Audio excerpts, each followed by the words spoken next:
ஆம், வணக்கம் திரு செல்வதுரை ரவீந்திரன் அவர்களே. வணக்கம் சத்யபாலன். வணக்கம் நேயர்களுக்கு. மீண்டும் ஒரு பதிவில் சுவடுகள் பதிவில் இணைவதில் மகிழ்ச்சி. மிக்க நன்றி அண்ணா, நிகழ்ச்சியோடு இணைந்து கொண்டதுக்கு. நாம் நிகழ்ச்சிக்குள் நேரடியாக செல்லலாம் என்று நம்புகிறேன். நிகழ்ச்சியோடு பல்வேறு விடயங்கள் பேச இருக்கிறோம். ஆனாலும் சிறப்பாக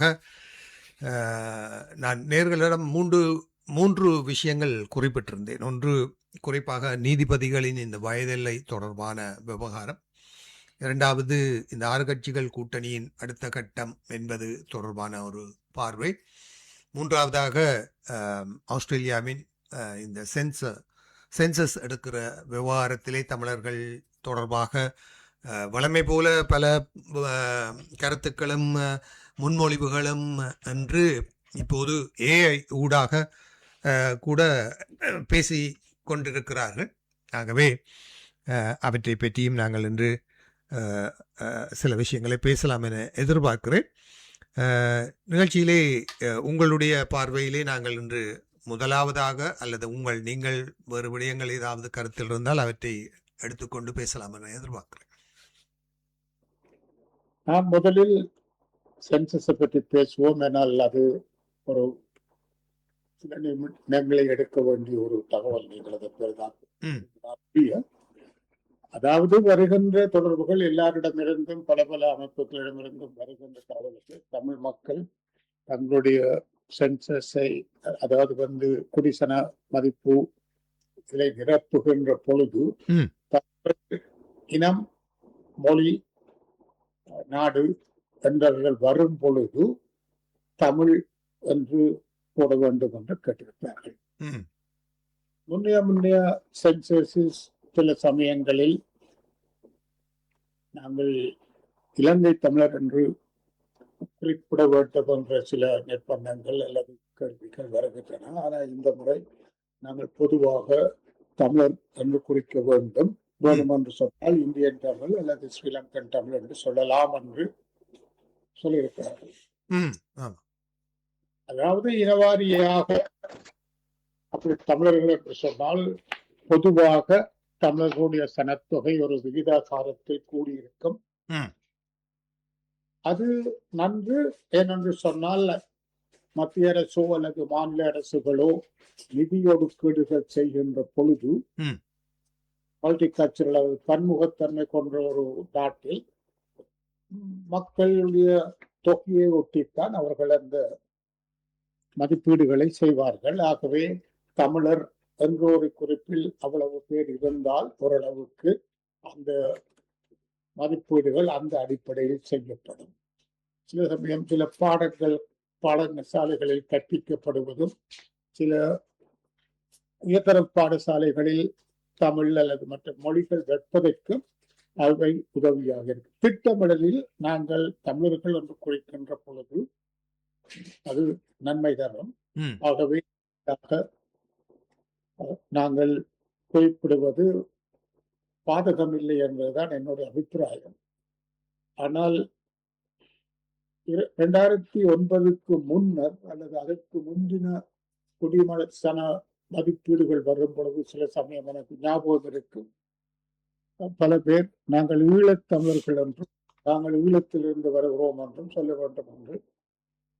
ஆமாம் ஆமாம், ஈழத்தமிழர்கள் அல்லது யாழ்ப்பாண தமிழர்கள் என்ற விடயங்கள் எல்லாம் பலதும் பேசப்பட்டது என்பதையும் நானும் அறிவேன். ஆமாம் ஆமாம். பொதுவாக ஈழத்தமிழர்கள் என்று சொன்ன பொழுது சில பேர் யாழ்ப்பாண தமிழர்கள், சில தமிழர்கள், திருகோணமலை தமிழர்கள் என்று அவைக்கு போட விளக்கிட்டது உண்டு.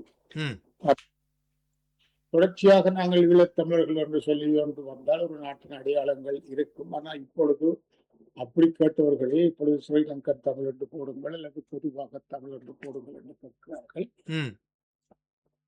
அதை நாங்கள் எங்களுடைய அனுசரணைக்கேற்ப மதிப்பீடுகள் எங்களுடைய குடிசன தொகையை ஒட்டித்தான் நடைபெறும் என்றபடியால் நாங்கள் அவற்றை செய்வது உசிதம் என்பதுதான் என்னுடைய அபிப்பிராயம். நீங்கள் ஆனால் இந்த ancestry மற்றும் எத்தனிக்கல் ஐடென்டிட்டி என்ற விடயம் தொடர்பாகத்தான் பலரும் தங்கள் கர்சனைகளை தெரிவிக்கிறார்கள். இது அதாவது நாங்கள் எங்கிருந்து வந்தோம் என்ற வேர்களை ஒரு பொதுவான அடையாளத்தின் கீழ் சொல்வதன் ஊடாக பொதுவான அடையாளத்தை நாங்கள் குறிப்பிட்டால் நாங்கள் எங்கிருந்து வந்தோம் என்ற வேர்கள் இல்லாமல் போய்விடும். அதாவது தமிழர்கள் என்றால் அது இலங்கை தமிழர்கள், இந்திய தமிழர்கள், மலேசிய தமிழர்கள், சிங்கப்பூர் தமிழர்கள் எல்லோருமே வருவதால் ஒரு ஒரு 50-100 வருடங்களுக்கு பின்னர் யாழ்ப்பாணத்திலிருந்து வந்தவர்கள் அல்லது இலங்கையிலிருந்து வந்த ஸ்ரீலங்கன் தமிழ்ஸ் என்பது தெரியாமல் போய்விடும். ஆகவே தமிழர்கள் ancestry என்று குறிப்பிடும் போது அதை தனியாக ஸ்ரீலங்கன் தமிழோ அல்லது ஈழத்தமிழர்கள் என்றோ குறிப்பிட வேண்டும் என்ற ஒரு விவாதம் தான் இப்போது இந்த சென்சஸிலும் பல பேர் முன்வைக்கிறார்கள். அது ஏன் நாங்கள் ஒரு எங்கள் வேர்களை இழக்க வேண்டும் என்று சொல்லி அதை அறிவுறுத்தல்கள் தான் எனக்கு கிடைத்த அறிவித்தல்கள் சிலது அநேகமாக நாங்கள் பொதுவாக தமிழர் என்ற அடையாளத்தில் செல்வது நல்லது, தமிழர்களுடைய சனத்தொகை கூடுவானதாக இருக்கும் என்று அறிவித்தார்கள். ஆனால் சொல்வதற்கும் ஒரு நியாயம் இருக்கு. அதாவது இலங்கை தமிழர் என்று நீங்கள் குறிப்பிடாவிட்டால் இலங்கை என்ற அந்த அறிகுறி அழிக்கும் என்று சொல்லுகிறார்கள். ஆனால் அதற்குத்தான் நாங்கள் முன்னர் ஈழத்தமிழர்கள் என்று சொன்னார்கள். ஏன் அவர்கள் என்று சொல்லிக் கொள்ளவில்லை என்ற ஒரு எனக்கு இந்த நீங்கள் எல்லா பொதுவாக தமிழர்கள் என்பதற்கான ஒரு அடையாளம் இருந்தால் அது ஆஸ்திரேலியா அரசாங்கத்தின் உதவிகள் என்ற வகையில் அந்த பொது அடையாளம் என்பது பெரிதாக காட்டப்படுவது எமது மொழியையும் நமது கலாச்சாரத்துக்கான தேவைகளையும் ஆஸ்திரேலியாவிலே தக்க வைப்பதற்கு அது பெரிதும் உதவும் என்பதிலே யாருக்கும் மாற்று கருத்து இருக்க முடியாது. ஆனால் இந்த ancestry என்றதை நாங்கள் குறிப்பிடுவதன் ஊடாக எதிர்கால தமிழர்களுக்கு அல்லது எதிர்காலத்தில் ஆஸ்திரேலியாவின் வரலாற்றிலே ஸ்ரீலங்கன் தமிழ்ஸ் அல்லது இலங்கை தமிழர்கள், ஈழத்தமிழர்கள் என்பது ஒரு ஒரு ஒரு அடையாளமாக இந்த சென்சஸிலும் இருக்கிறது. இத்தனையாம் ஆண்டிலிருந்து இவர்களுடைய சனத்தொகை பெருகி வந்தது, இவர்கள் இங்கு குடியேறினார்கள், இவர்களுடைய மரபு இங்கு வந்தது என்ற விஷயங்களை பற்றிய ஒரு ஒரு அக்கறையும் எங்களுக்கு தேவைதானா என்ற ஒரு கேள்விதான் இப்போது இருக்கிறது. அது சில அடையாளத்துக்காக நாங்கள் வைத்திருக்கலாம். ஆனால் ஒன்று தமிழர் என்ற ஒரு பொது அடைமொழியின் கீழ் போனால் தமிழர்களுடைய சன வீதம் மிகவும் அதிகமாக இருக்கிறதாகவும் அரசாங்கத்தின் மதிப்பீடுகளில் நிதியுதவிகள் அவைகள் எல்லாம் தமிழர் என்ற ஒரு அந்த அடிப்படையில் தான் உருவாகும். இலங்கை தமிழர்கள் என்று சொல்லிக்கொண்டு போகும் பொழுது இலங்கை தமிழர்களுக்கு பிரத்யேக எதுவும் தேவைகள் என்று இருக்குமாக இருந்தால் அதனுடைய அடிப்படையில் தான் அந்த வீதாசாரப்படிதான் அவர்கள் எடுத்துக்கொள்ளும். ஆனால் பொதுவாக எங்களை பொறுத்தளவில் எங்களுக்கு ஒரு அடையாளம் என்று சொன்னால் ஆஸ்திரேலிய அரசாங்கத்துடன் கூட நீங்கள் அதனை பதிந்து கொள்ள வேண்டுமானால் நாங்கள் ஈழத்தமிழர்கள் என்று சொல்லி நாங்கள் ஈழத்திலிருந்து வந்தவர்கள் என்று சொல்ற அடையாளம் கால ரீதியாக இவர்கள் ஈழத்தமிழர்கள் என்ற ஒரு அடிப்படையில் சென்று கொண்டு போகும். அதில் அந்த ஒரு நாங்கள் அநேகமாக அப்பொழுது இருக்கிற பொழுது கூட தமிழீழம் என்று பேசினாலும் அந்த தமிழீழத்தை குறிப்பிட்டு நாங்கள் இயங்கியவர்கள் அல்ல. கோரிக்கையாக தமிழீழம் என்று கதைத்தோமே ஒழிய அதனை துணை மொழியமாக பாவித்தது மிக மிக குறைவு பேச்சளவு. ஆகவே நாங்கள் தொடர்ச்சியாக நாங்கள் ஈழத்தமிழர்கள் என்ற ஒரு பதிவை நாங்கள் சென்று கொண்டு என்று சொன்னால் ஸ்ரீலங்கன் தமிழ் என்றதை விட்டுவிட்டு நாங்கள் ஈழத்தமிழர்கள் என்று சொன்னால் ஆஸ்திரேலிய அரசாங்கத்தில் கூட இவர்கள் ஒரு குறிப்பிட்டவர்கள் என்ற ஒரு தகுதி அதிலே இன்னொரு விடயத்தை நாங்கள் தொடரலாம் என்று நம்புகிறேன். சுருக்கமாக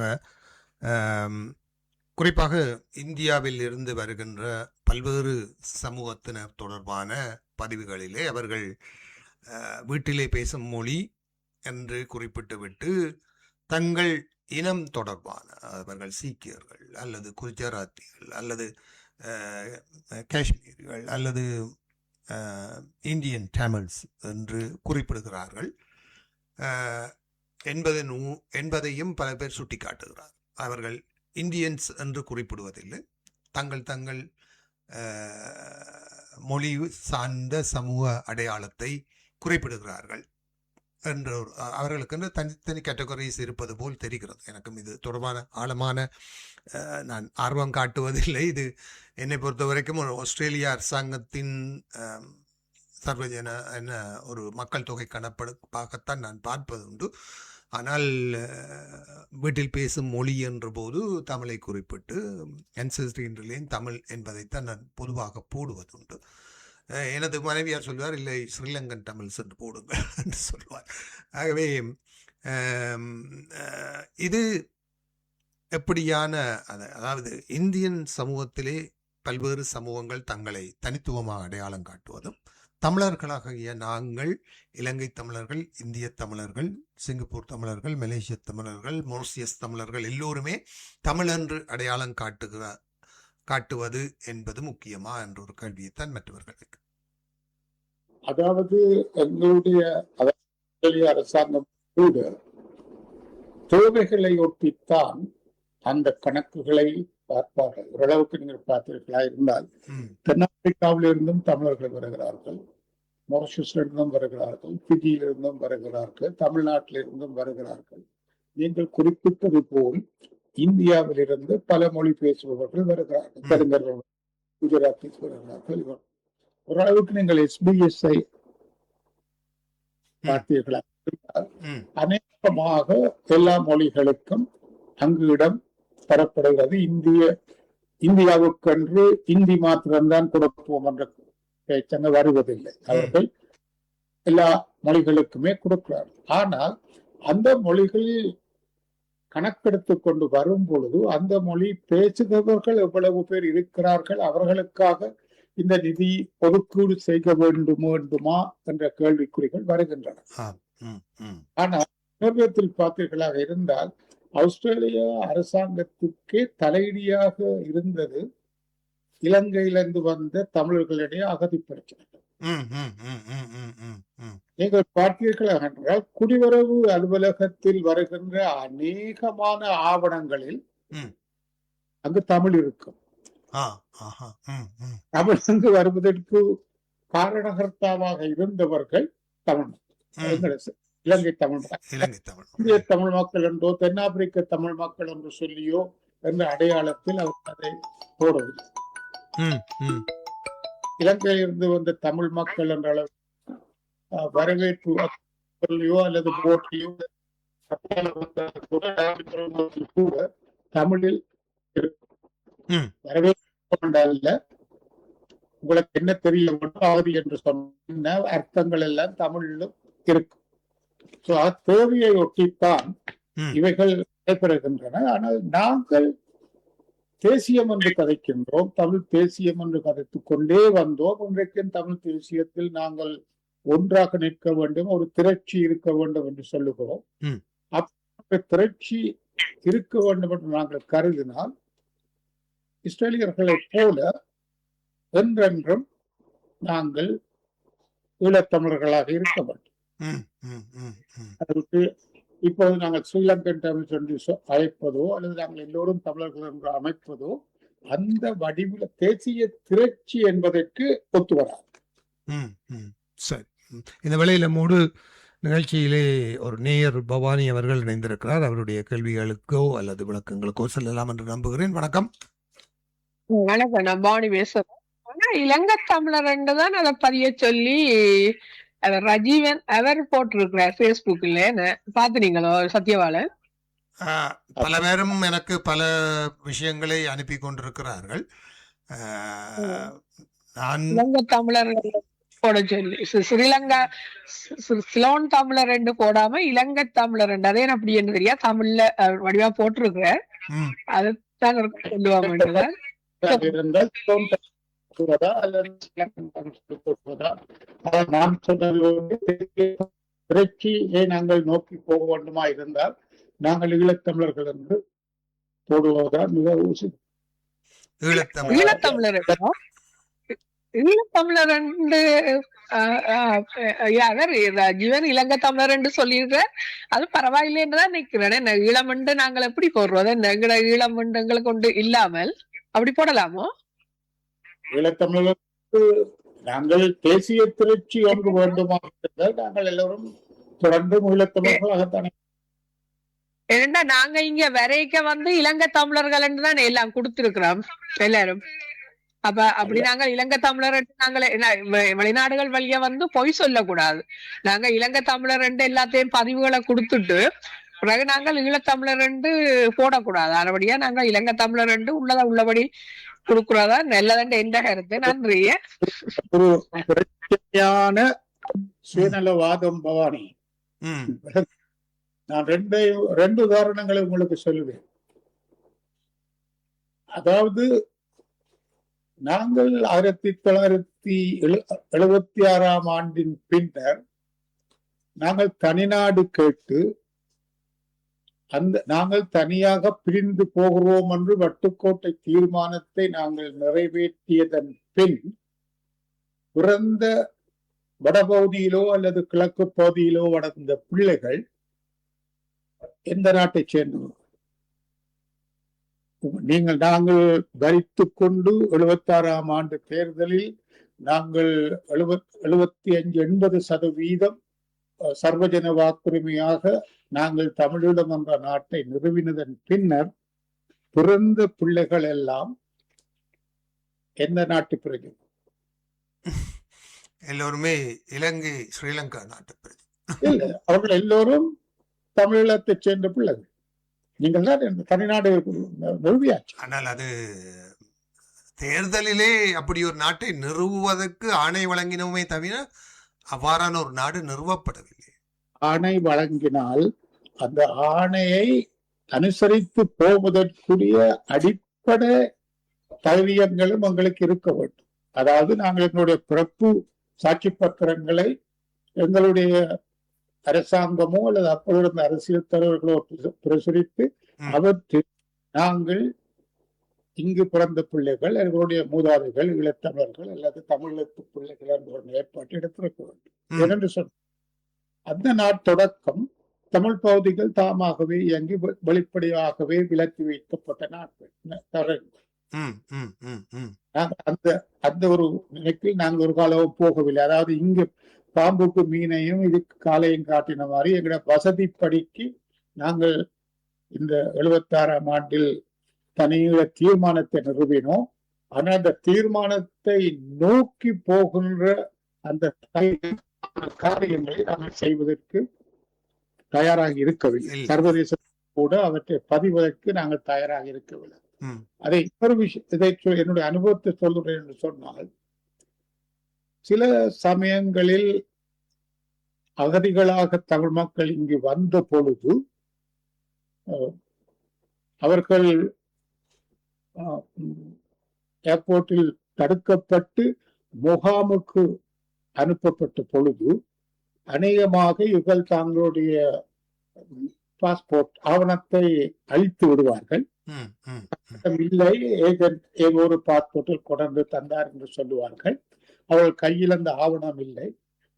சில பேருக்கு நான் ஆஜரான பொழுது நானும் இவற்றில் ஆர்வமாக இருந்தபடியால் அவர்கள் எங்கிருந்து வருகிறார்கள் என்று சொல்லுகிற பொழுது தாங்கள் தமிழீழத்திலிருந்து தான் வருகிறோம் என்று நீங்கள் போடுங்கள் என்று நான் சொல்லுவேன். அதே சமயத்தில் உங்களுடைய இடம் என்று சொன்னால் தற்சமயத்துக்கு ஸ்டேட்லெஸ் என்று போடுங்க என்று சொல்லுவேன். ஸ்டேட்லெஸ் என்ற ஒரு இது அந்த ஃபார்ம்ஸ்லயே இருக்குது. ஆர் ஸ்டேட்லெஸ், தேசமற்றவர்கள் தான். ஆனால் எங்கிருந்து வருகிறோம்?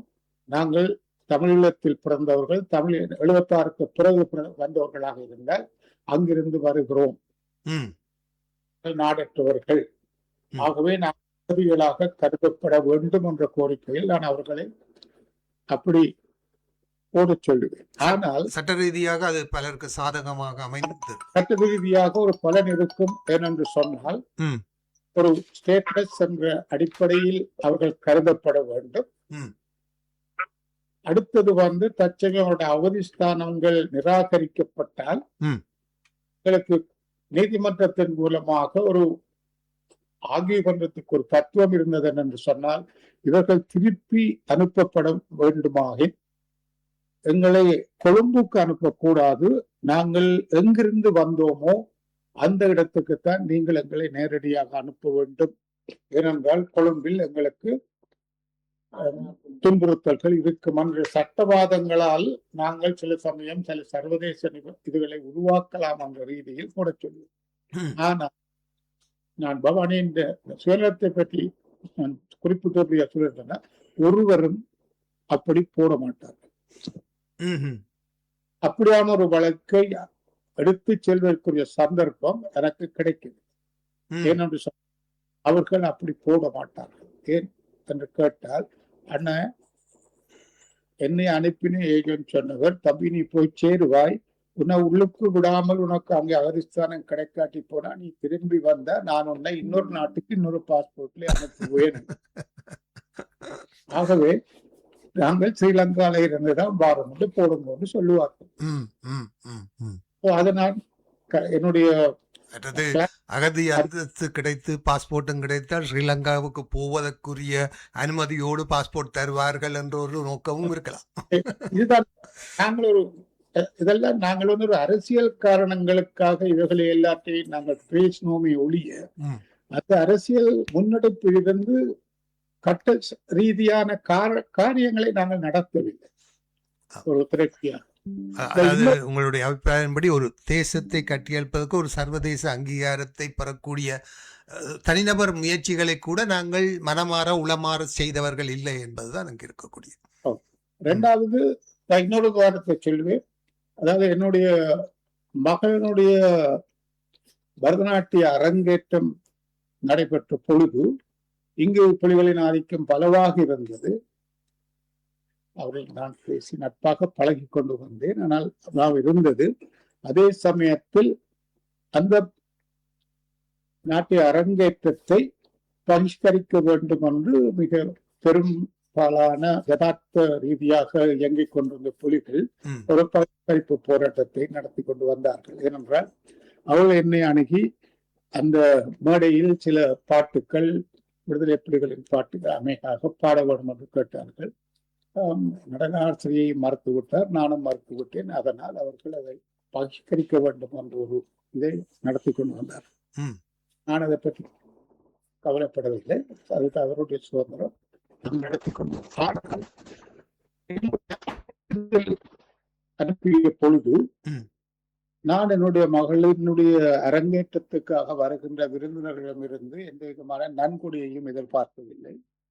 அந்த நன்கொடையை யாழ்ப்பாணத்தில் உள்ள அவருடைய மனைவியாரின் சகோதரர் ஃபாதர் ஜேம்ஸ் பத்நாதன் நடத்தி கொண்டிருந்த ஆரோபரணம் என்ற ஒரு ஆவணத்துக்கு நீங்கள் தர வேண்டும் என்று சொல்லி கேட்டு என்னுடைய அழைப்புதல் அது இருந்தது. ஆனால் அந்த ஆரோபணத்தின் விலாசத்தை நான் போடும் பொழுது அதை போட்டு தமிழீழம் என்றுதான் போட்டேன். தமிழீழத்தில் உள்ள ஆரோபண அமைப்புக்குத்தான் நீங்கள் போட வேண்டும்.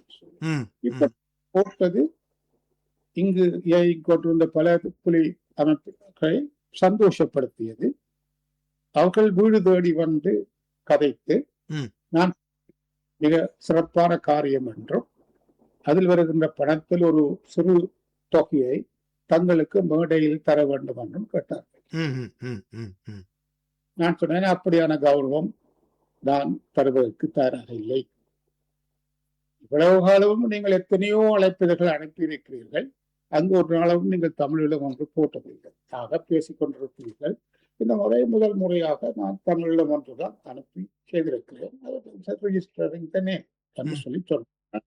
அதற்காக நான் பணமுடிப்பு தருவதற்கு ஒத்துக்கொள்ளவில்லை என்று சொன்னேன். ம், So, அவர்களுக்கு சில கசப்புணர்வுகள் இருந்தன. ஆனால் நாங்கள் செய்வது எது சரியோ தமிழீழ மன்றவர்களை பாதிக்க வேண்டும்.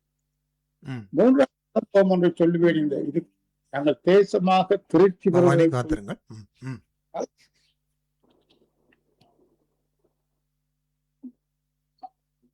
2009 பின்னர், போரின் பின்னர் 10ஆம் ஆண்டு என்று நினைக்கிறேன், இங்கு ஒரு அகதி கப்பல் வந்திருந்து அந்த அகதி கப்பலில் புலிகள் அங்கத்தினர்கள் வருகிறார்கள் என்று தகவல்கள் கொடுக்கப்பட்டு அது இடைமறிக்கப்பட்டு அவர்களை எங்கு அனுப்புவது என்ற ஒரு வாதத்தில் பல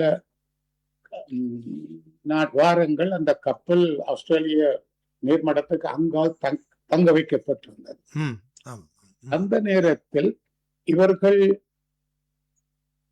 எப்படி அவர்கள் தடுத்து நிறுத்தப்பட வேண்டும், இலங்கைக்கு அனுப்பக்கூடாது என்ற ஒரு நோக்கம் சில வாதத்துக்கு இருந்த பொழுது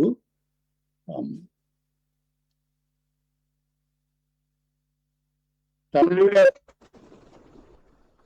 அரசு சில பிரதிநிதிகள் என்னுடன் தொடர்பு கொண்ட பொழுது நான் அவர்களுக்கு ஒரு புத்திமதி சொன்னேன். நீங்கள் அவர்களுக்கு உடனடியாக தமிழீழ அடையாள அட்டைகளை கொடுங்கள். அதாவது இவர்கள் எல்லோரும் தமிழிலிருந்து வருகிறார்கள், அவர்கள் இலங்கைக்கு அனுப்பப்படக்கூடாது, அவர்கள் தமிழீழத்துக்குத்தான், அதாவது தமிழ் பகுதிகளுக்குத்தான் அனுப்பப்பட வேண்டும் என்ற போதாவில் நீங்கள் அவர்களுக்கு நாடு கடந்த தமிழீழ அரசாங்கம் என்ற முறையில் இவர்கள் தமிழ் மக்கள் என்று பொருட்படுத்தி அவர்களுக்கு தமிழீழ அட்டைகளை கொடுங்கள் என்று சொன்னேன். என்னுடைய புத்திமதி எழுத்தில் நான் அவர்களுக்கு சொன்னேன். அப்பொழுது நான் ருத்ரகுமாரன் கூட அடிக்கடி தொடர்பில் இருந்தேன். பேசின பொழுது ஒரு புத்திமதியை தந்தேன். ஆனால் அவர்கள் அப்படியான ஒரு அடையாள அட்டைகளை கொடுத்தால் தங்களுடைய இருப்புக்கு சில சமயத்தில் கஷ்டங்கள் வரலாம், தாங்கள் இயங்குவதற்கு பிரச்சனைகள் வரும் என்று சொல்லி அப்படியான அடையாள அட்டைகளில் எது வந்தாலும் அந்த அகதிகளுக்கு கொடுக்கப்படவில்லை. தொடர்ந்து சில நாடுகளில் அந்த நாட்டின் பிரஜைகளாக இருந்தவர்களுக்கு தமிழீழ அடையாள அட்டைகள் கொடுக்கப்பட்டன. பாஸ்போர்ட் கூட கொடுப்பதற்கு முயற்சி பாஸ்போர்ட் கூட விளங்குதோ? ஆஸ்திரேலிய பிரஜைக்கு நீ தமிழீழ பிரஜை என்று சொல்லி பாஸ்போர்ட் கொடுக்குவதை என்ன அர்த்தம்? கப்பலில் தத்தளிச்சு கொண்டு அகதியாக நான் திரும்பி இலங்கைக்கு போகக்கூடாது என்று கஷ்டப்படுபவனுக்கு ஒரு அடையாள அட்டையை கொடுத்தால் அதில் பிரயோஜனம் என்று. ஏனென்றால் அப்படியான அட்டைகள் அடிக்கடி சர்வதேசத்தில் போகின்ற எல்லா அகதிகளும் கொடுக்கும் பொழுது அங்கு தமிழீழம் என்ற அந்த ஒரு ஸ்டேட்டஸுக்கு ஒரு மதிப்பு வருகிறது, ஒரு இன திரட்சி வருகிறது. இவை நாங்கள் செய்வதற்கு நாங்கள் தயாராகவில்லை. ஏனென்றால் அங்கு நாங்கள் எப்படியாவது பிழைத்துக் கொள்ளணும், தப்பிக்கொள்ள வேண்டும் என்று சுயநலம்தான் முன்னே வருகிறது. இதுதான் அதே மாதிரி இப்பொழுதும் நீங்கள் ஈழத்தமிழர்கள் என்று சொல்லும் பொழுது அந்த திரட்சி வலுப்பெறுகிறது. இதில் இலங்கை தமிழர் இல்ல சிலோன் தமிழ், இலங்கை தமிழர் என்றால் குறைந்திருக்கக்கூடியது நாங்கள் சிலோன் தமிழ் என்று தான் போடுவோம், அல்ல ஸ்ரீலங்கா தமிழ் என்று தான் போடுவோம். போகும் பொழுது இந்த இனத்திரட்சி நாங்கள் தமிழ் மக்களாக ஒரு திரட்சி பெற வேண்டும் என்ற, அதாவது ஈழத்தமிழ் மக்களாக திரட்சி ஒரு இனமாக திரட்சி பெற வேண்டும் என்ற இந்த கோட்பாடுகள் எல்லாம் அடிபட்டு போன்றது. அதைத்தான் நான் குறிப்பாக ஆஸ்திரேலிய அத்தாரிட்டிஸ் என்ற வகையில் சில சமயங்களில் எனக்கு கிடைத்த தகவலின்படி, அதாவது ஆன்செஸ்ட்ரி மற்றும் உங்களுடைய வரலாறு என்பது இந்த மக்கள் தொகை கணக்கெடுப்பிலே ஒரு ஒரு ஒரு முக்கியமான விடயம் அல்ல. இங்கு மக்கள் தொகை கணக்கெடுப்பு எடுக்கப்படுவது இங்குள்ள சமூக சேவைகள், கல்வி சேவைகள், மருத்துவ தேவைகள், மற்றது அவர்களுடைய அந்த ஜெனட்டிக் விஷயங்கள் போன்றவற்றை எவ்வாறு நாங்கள் வகைப்படுத்தி அவர்களுக்கான சேவைகளை வழங்குவதற்குரிய ஒரு சமூக சேவைகளை ஒழுங்குபடுத்துவதற்கான ஒரு தேவைக்கான ஒரு மக்கள் தேவை கணக்கெடுப்பாகத்தான் இதை பார்க்கிறார்களே தவிர அதற்கு அப்பால் இருக்கக்கூடிய ஏனைய தரவுகள் பல்வேறு வேறு மட்டங்களில் தான் அவை பயன்படுத்தப்படுகிறது என்ற ரீதி. ஒவ்வொரு தாக்கத்திற்கு சர்வதேச ரீதியில் உருவாக்கும் என்பதை நாங்கள் பண்ணோம். இதே சமயத்தில் இன்னொன்றை நான் உங்களுக்கு குறிப்பிடலாம். அப்பொழுது 1980 காலங்கள் என்று நினைக்கிறேன், பிரிட்டானியாவில் குடியேற்ற சட்டத்தில் ஒரு மாற்றம் வந்தது. முக்கியமாக கென்யா போன்ற நாடுகளில் இருந்து இந்தியர்கள் வெளியேற்றப்பட்டு இந்திரா காந்தி அவர்களை இந்தியாவுக்கு வரமாமல் நீங்கள் பிரிட்டனால் தான் கொண்டு போகப்பட்டனீர்கள், ஆகவே நீங்கள் அங்குதான் செல்ல வேண்டும் என்று அவர்களுக்கு உரிமையை மறுத்த பொழுது பலர் அந்த காலகட்டத்துக்குள் பிரிட்டனுக்கு இன்றைக்கு மொரோக்கோவில் ஸ்பெயினுக்கு போற மாதிரியான நிலப்படம் இருக்கின்ற பொழுது சரமாரியாக கப்பலில் விமானங்களில் இறங்கிய பொழுது அவர்கள் உடனடியாக இந்த நாட்கள் பிறகு குடியேற்ற சட்டத்தில் முன்னர் பிரிட்டானியாவில் கொண்டு போகப்பட்ட மக்களுக்கு அங்கு வருவதற்கு உறுத்தில்லை என்று அதை வாசலை மூடிய அந்த காலத்தில் அந்த நேரங்களில் ஈரோஸ் எங்களிடம் ஒரு திட்டத்தை பற்றி வந்து கதைத்தார்கள். ஈரோஸ் குழுவின் லண்டனில் இருந்த ஈரோஸ் குழுவினரும் இலங்கையில் இயங்குகின்ற அவருடைய திட்டம் என்னென்று சொன்னால், தேயிலை தோட்டத்தில் இருக்கின்ற ஒரு 250 பேரை அவர்கள் பிரித்தானியாவால் கொண்டு வரப்பட்டவர்களால் அவர்களுக்கும் லண்டனுக்கு போறதுக்குரிய அந்த உறுத்து உண்டு. ஏனென்றால் அவர்கள் பிரித்தானிய அரசு இங்கு தேயிலை தொழிலாளிக்காக கொண்டு வரப்பட்டவர்கள். சிலர் அனைவருக்கு நாடற்றவர்களாக இருந்தார்கள்.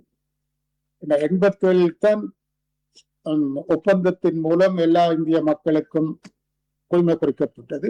அப்படியான குழுவில் இருக்கின்ற ஒரு 250 பேரை தாங்கள் ஒரு விமானத்தில் ஏற்றி அங்கு கொண்டு போய் இறக்கி இந்த சம்பவங்களையும் இந்த ஈழத்தமிழ் பிரச்சனையையும் சர்வதேசில் நாங்கள் பரப்ப வேண்டும் என்ற எண்ணத்தில், ஆனால் அவை திட்டம் சரியாக இருந்தால் கைவிடப்பட வேண்டிய காரணம் பணத்து. விமான சீட்டுகள் வேண்டி அவர்களை அனுப்புவது என்பது ஒரு மிகச் சிரமமான காரியமாக இருந்தது. அடுத்து கட்டுப்பாடுகளை விரும்பப்பட்ட அதை நடைமுறைப்படுத்த முடியவில்லை. இப்படியான சிந்தனைகள் எங்களிடம் அன்று தொடக்கம் இருந்து வந்திருக்கின்றன. நாங்கள் நடைமுறைப்படுத்துவதற்குரிய உதாரணமான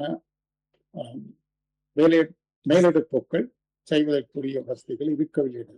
அதாவது நாங்கள் ஒரு திரைச்சியாக நாங்கள் இங்கும் நாங்கள் ஈழத்தமிழர்களாக ஆஸ்திரேலிய சென்சரின் முன்னால் திரைச்சி பெறுவதா அல்லது விட்டுட்டு நாங்கள் இந்த திரைச்சியை பற்றி கதைத்துக் கொண்டே இருந்து கொண்டு நாங்கள் இதை பற்றி கவனிக்காமல் இருப்பது என்றதான் வாதம். சரி, மீண்டும் பவானி இணைந்திருக்கிறார், அவரை இணைத்துக் கொள்வோம். வணக்கம். வணக்கம். என்னன்னா இப்ப நாங்கள் இங்க வந்து பர்த் சர்டிபிகேட் கொடுத்திருக்கிறோம்.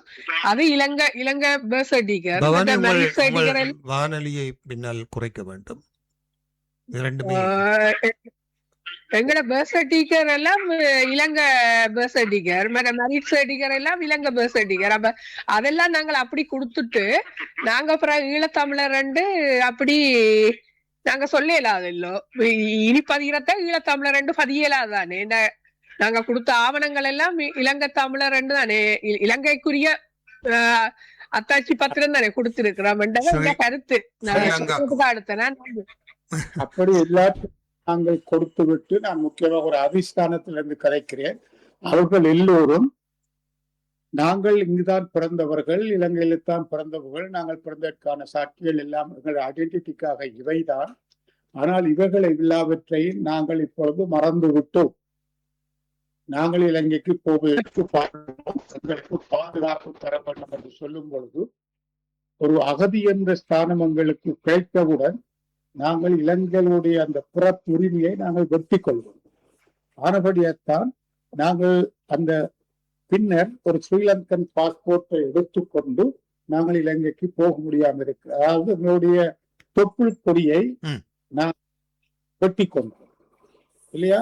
அதன் பிறகு நாங்கள் ஆஸ்திரேலிய பிரஜைகள் ஆஸ்திரேலியாவில் வருவதம் கோருபவர்கள் எங்களுக்கு சிட்டிசன்ஷிப் வரும் போது, ஆனால் இலங்கையினுடைய உறவை நாங்கள் வெட்டிக்கொள்வோம். ஆகவே நாங்கள் அந்த அங்கு பிறந்த உரிமை எங்களுடைய ஐடென்டிட்டிக்காக நாங்கள் வரும் பொழுது இலங்கை பாஸ்போர்ட்டை கொண்டு வந்தோம். ஏனென்று சொன்னால் அந்த பாஸ்போர்ட் தான் எங்களுக்கு எடுக்கக்கூடியதாக இருந்தது. நாட்டை விட்டு வெளியேறுவதற்கென்ற காரணங்களை நாங்கள் சொல்லுவோம். ஆனால் we feel that we are ஈழத்தமிழர். எங்களுடைய உணர்வுகள், நாங்கள் ஈழத்தமிழர்கள் அப்படித்தான் இருக்க விரும்புகிறோம். ஆனா உங்களுக்கு சொல்லுவோம், நாங்கள் ஈழத்தமிழர்கள் தான். சரியா? எங்கட ஆஸ்திரேலியா பாஸ்போர்ட்ட அவர்கள் அடிச்சு பார்த்துச்சுனே என்றால் எங்கட டீடைல்ஸ் முழுக்க அதுல குடுக்க காட்டேக்க எல்லாம் இலங்கைதான். அந்த பாஸ்போர்ட் நம்பரை அடித்தால் எங்கட டீடைல்ஸ் எல்லாம் தெரியுமல்லோ. அப்ப முழுக்க இலங்கை பர்த் சர்டிபிகேட் அந்த அதுகள் எல்லாம் தான் காட்டும். என்னதான் எந்த கருத்து சொல்றேன். நன்றி. உங்களோட நான் கேட்கிறேன்.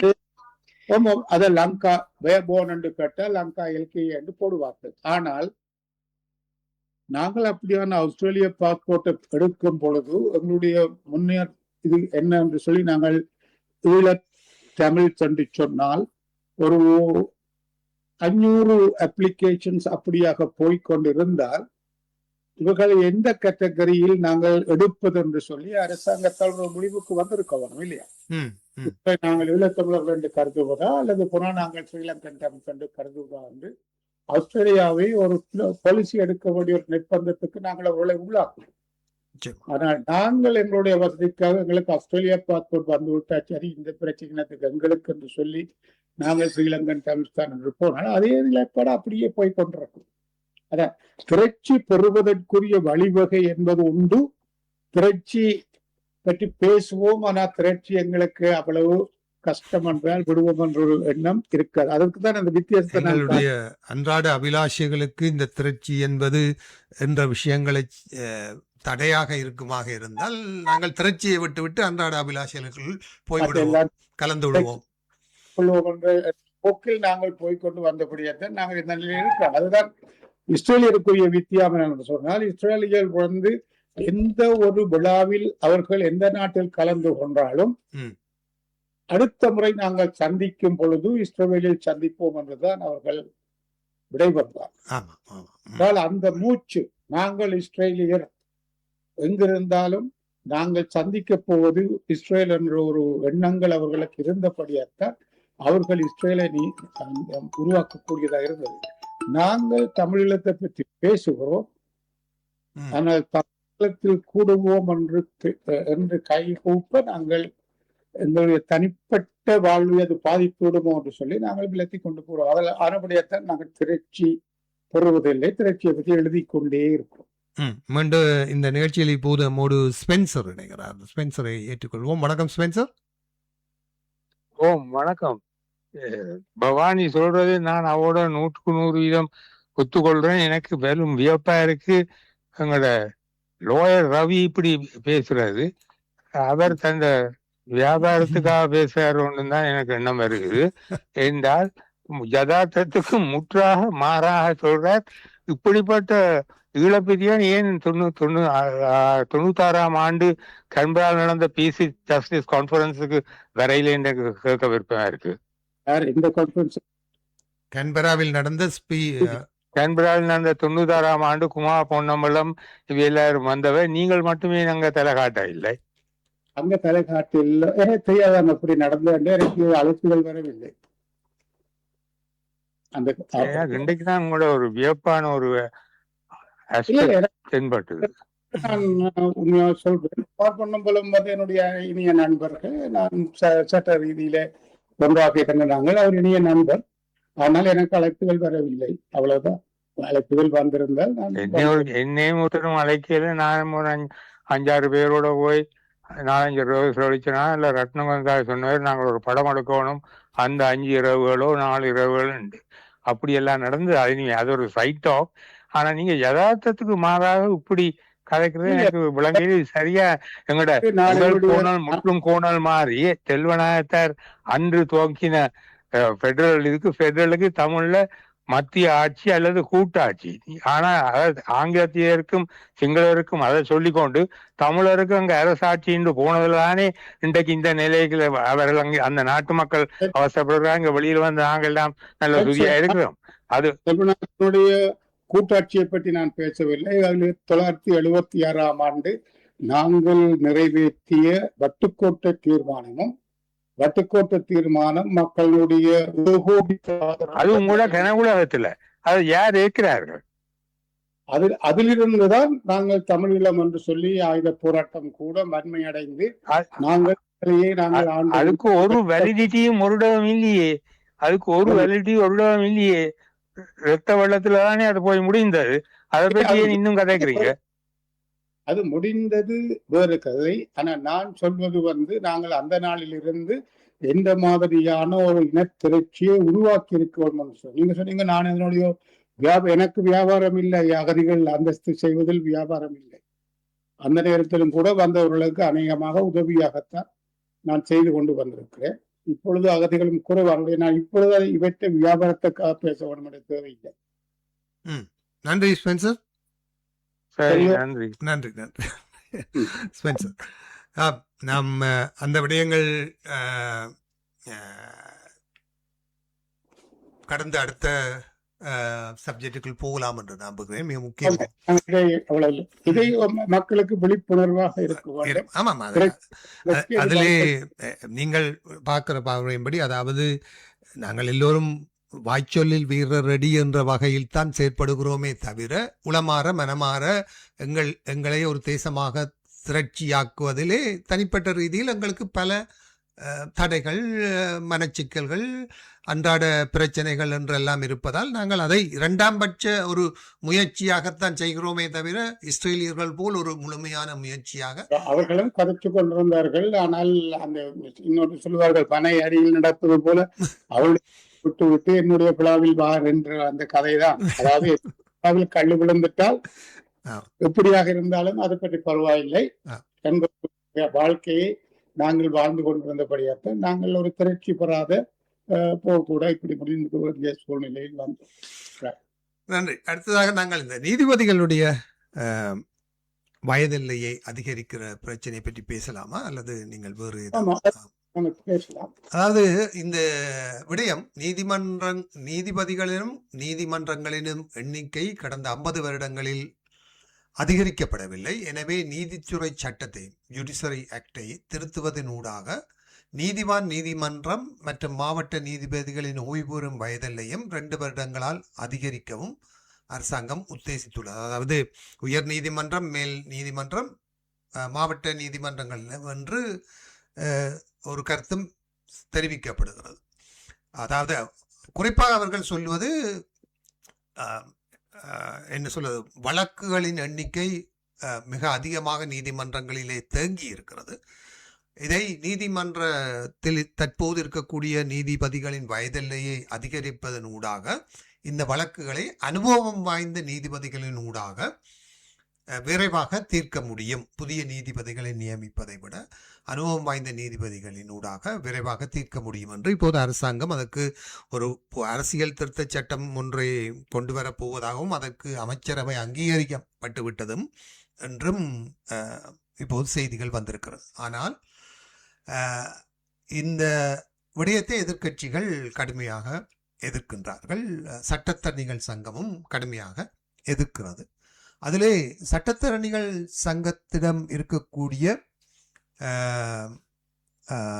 தலைவர் ரஜீவ அமரசூரியவிடம் நீங்கள் எதிர்க்கிறபடியால் இந்த வழக்குகளை விரைவுபடுத்துவதற்காக வேறு எந்த வகையான மாற்றீட்டு முன்மொழிவுகளை நீங்கள் பரிந்துரை செய்கிறீர்கள் என்று அவரிடம் கேட்டபோது அவருக்கு சரியான பதிலை அவர் தெரிவிக்கவில்லை என்றும், ஆனாலும் அடுத்த தினம் நடைபெற்ற பத்திரிகையாளர் மாநாட்டில் சட்டமா அதிபர் திணைக்களத்திலும் அரசாங்க ரசாயன பகுப்பாய்வு திணைக்களத்திலும் காணப்படும் வெற்றிடங்களும் அதிக வேலைப்பளுவுமே வழக்குகள் நிலுவையாக இருவதற்குரிய காரணிகளாக முன்னாள் தலைவர் சாலிய பீரிஸ் அப்படி தெரிவித்திருக்கிறார். ஆகவே இந்த நீதிமன்ற நீதிபதிகளின் வயதில்லையை, அதாவது அது உயர் நீதிமன்றம், மேன்முறையீட்டு நீதிமன்றம், இப்போது அரசாங்கம் மாவட்ட நீதிவான் வகையிலும் நீதிமன்ற நீதிவான் வகையிலும் கூட வயதில்லையை அதிகரிப்பது தொடர்பான ஒரு சட்டமூலத்தை கொண்டு வரப்படுவதாகத்தான் உத்தேசிக்கப்பட்டிருப்பதாக தற்சமயம் தெரிவிக்கப்படுகிறது. ஆனால் சட்டமூலம் இன்னமும் வரவில்லை, யாருக்கும் தெரியாது அதில் என்ன இருக்கிறது என்று. உங்களுடைய அனுபவத்தின்படி ஒரு சட்டத்தரணியாக, ஒரு சிரேஷ்ட சட்டத்தரணியாக, மூத்த அனுபவம் வாய்ந்த ஒரு சட்டத்தரணியாக, முதலாவது நான் உங்களிடம் கேட்க விரும்புவது, இந்த சட்டத்தரணிகள் சங்கத்தின் ஆளுமை என்ன? அவர்களால் இந்த விடயங்கள் தொடர்பாக எப்படியான ஒரு கடுமையான அழுத்தத்தை அரசாங்கத்துக்கு கொடுக்க முடியும் என நீங்கள் எதிர்பார்க்க? 3/2 பெரும்பான்மை உள்ள அரசாங்கத்துடன் எந்த விதமான எதிர்ப்புகளையும் அவர்கள் அதை நிறைவேற்றப் போகிறார்கள் என்று சொன்னால் செய்து கொள்ள முடியாது. ஆக முடிந்தால் அவர்கள் வழக்கொன்றை தொடுத்து அது உடனடியாக நிறைவேறுவதை தடுக்கலாம். அதை தவிர அந்த வழக்கினுடைய தீர்ப்பு வந்ததன் பின்னர் அரசாங்கம் அதை நிறைவேற்ற உத்தேசித்தால் அவர்கள் நிறைவேற்றித்தான் தீர்வார்கள். ஆகவே இங்கு ஒரு கன்சென்சஸ், அதாவது அரசாங்கத்திலும் தாங்கள் செய்வது சரியா பிழையா என்ற ஒரு கணக்கெடுப்பும், சங்கத்திலும் நீங்க சொன்ன மாதிரி ஆழமான ஆட்சேபனை கருத்துக்கள் இருக்க வேண்டும் என்றுதான் நாங்கள் பார்க்கிறோம். அதாவது சட்டத்தரணிகள் சங்கம் முழுமையாக அதை எதிர்க்கிறார்கள். சமயத்தில் நீதியரசர்களும் இவற்றை சில நீதியரசர்கள் எதிர்க்கிறார்கள் என்று சொல்லுகிறார்கள். பொதுவாகவே இப்படியாக வயதெல்லைகளை கூட்டி அனுபவம் வாய்ந்தவர்கள் என்று அப்படியே வைத்துக் கொள்ளுவது, நீதித்துறையை தங்களுடைய கட்டுப்பாட்டுக்குள் கொண்டு வருவது, இது முறையற்றது என்ற வாதம்தான் அநேகமாக வைக்கப்படுது. அங்கு நீங்க சொல்லுற மாதிரி 12 லட்சத்துக்கும் மேலான வழக்குகள் நிலுவையில் உள்ளது.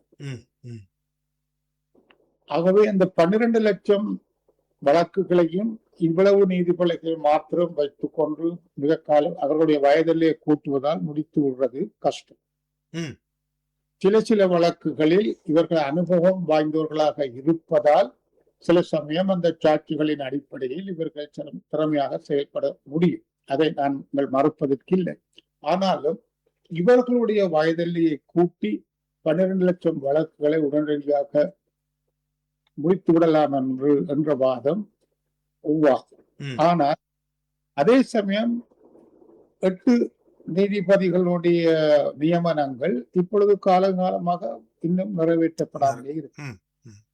ஏன் இந்த 8 நீதிபதிகள் இப்பொழுது வந்தாலும் அவர்களும் சில சாதாரண வழக்குகளை மிக விரைவாக முடிக்கலாம். இப்ப நீங்க பார்த்தீங்கன்னா ஆஸ்திரேலியாவில் பழையபடி நாங்கள் அநேகமாக குடியுரிமை அல்லது போனால் இமிகிரேஷன் சம்பந்தப்பட்ட வழக்குகளில் சாதாரண இதுகளில் அப்பீல்கள் அப்படி இப்படி என்று சொல்லி வழக்குகள் போடப்பட்டபடியால் பெடரல் கோர்ட்டிலும் டிரைபியூனல்ஸிலும் அநேகமான வழக்குகள் காலத்தை இழுப்பதற்காக போட்டடிக்கப்பட்டிருந்தன. ஆகவே ஒரு பெடரல் கோர்ட் வழக்கு சில சமயங்களில் 3 வருடங்களுக்கு இழுத்தடிக்கப்படும். டிரைபியூனலில் 2 வருஷங்களுக்கு மேல் இழுத்தடிக்கப்பட்டுக் கொண்டிருக்கின்றது. இந்த வழக்கை குறைப்பதற்காக ஆஸ்திரேலிய அரசாங்கம் செய்தது என்று சொன்னால் 4-5 பெடரல் கோர்ட் ஜூனியர் ஜட்ஜஸையும் டிரைபியூனலில் சில மெம்பர்களை போட்டு இப்படிப்பட்டு அவர்கள் கவனத்துக்கு எடுத்த வழக்குகளை அவர்களிடம் பாரம் கொடுத்து இவற்றை மிகவாக விரைவில் முடியுங்கள் என்று சொன்னார். காரணமாக பெடரல் கோர்ட்டில் இப்பொழுது அப்படியான வழக்குகள் 1 வருடத்திற்கும், டிரைபியூனலில் அது சில சமயம் 6 மாசத்துக்கும் தான் காலக்கெடு வைக்கும். அது ஒரு முறை. ஆமா, அதாவது ஒரு வழக்கை இத்தனை காலத்துக்குள் முடிக்க வேண்டும் என்று ஒரு என்ன சொல்றது நிர்வாக ஏற்பாடு இருக்க வேண்டும். அட்மினிஸ்ட்ரேஷன், அதாவது அவர்கள் அந்த வழக்குகளை ஐடென்டிஃபை பண்ண, அதாவது இந்த வழக்குகள் ஒரு மெரிட் இல்லாத காலத்தை இருப்பதற்காக போடப்பட்ட வழக்குகள். ஆகவே இந்த ஒரு 1000 வழக்குகளை நீங்கள் தேர்ந்தெடுத்து உடனடியாக அதில் மெரிட் இருந்தால் விடுங்க, இல்லாட்டி போனால் அவற்றை நீங்கள் தீர்ப்பு கொடுக்கிறோம் என்று சொன்ன பொழுது அது இந்த நம்பர்ஸ் அதாவது வழக்கில் குறைகின்றன, காலமும் விரைவாக வருகிறது. இதுக்காக அவர்கள் அனுபவம் வாய்ந்து வழக்குகளை கேட்டுக்கொண்டிருந்த நீதிபதிகளிடம் அதை கொண்டே பாரம் கொடுத்து நீ அதை செய்ய இன்னொரு 10 வழக்கை கூட செய்ய என்று அனுபவம் என்றதுக்காக கேட்கவில்லை. இது அவர்கள் வழிவகுத்து. அதே மாதிரி 12 லட்சம் வழக்குகள் இருக்குமாக இருந்தால் அதில் கிட்டத்தட்ட 5 லட்சம் வழக்குகள் சாதாரணமான வழக்குகளாக இருக்கலாம். அடிப்படை வழக்காக இருக்கலாம், அல்லது போதைப் பொருள் கடத்தல் வழக்காக இருக்கலாம். இது ஒரு நாளில் முடிக்கக்கூடிய வழக்குகள். அப்படிப்பட்ட வழக்குகளை தேர்ந்தெடுத்து ஒரு நீதிபதிகளை நியமித்து அவர்களை ஒரு கதியாக முடிக்கலாம். அவைகளை இவர்களுடைய வயதிலேயே வைத்துக் கொண்டிருக்க வேண்டும் என்றது அல்ல. இதுதான் ஒப்போசிஷன், அதாவது எதிர்த்தரப்புகள் வாதிடுவது சட்டத்தரணிகளை விடுவோம். மற்றவர்கள் ஒரு அரசியல் நோக்காகவும் அரசியல் பழிபாட்டுக்காகவும் இவர்கள் இந்த நீதிபதிகளை தங்கள் அவர்களும் வயதில்லைகளை கொடுத்து தங்கள் சார்பாக இந்த தீர்மானங்களை எடுக்க வேண்டும் என்று சொன்னால், இருந்தால் இங்கு இப்ப மாவட்ட நீதிபதிகள் மற்ற நீதிபதிகளுக்கு பதவி உயர்வும் வர வேண்டும். அப்ப அந்த பதவி உயர்வுகள் இவர்கள் பெற வேண்டுமாக இருந்தால் அரசாங்கத்துக்கு அனுசரணையாக இயங்கினால்தான் அந்த பதவி உயர்வுகளை அவர்கள் எதிர்பார்க்கலாம். ஆகவேதான் எதிர்கட்சியினர் சொல்லுகிறார்கள், இது நீங்கள் நீதித்துறையை உங்களுடைய கட்டுப்பாட்டில் உங்களுக்காக சேவகம் செய்வர்களுக்காக நீங்கள் மாற்றிக்கொள்ள பார்க்கிறீர்கள். அரசியல் ரீதியான ஒரு எதிர்கட்சிகளுடைய பிரச்சனை. நான் உங்களிடம் கேட்க விரும்புவது, இந்த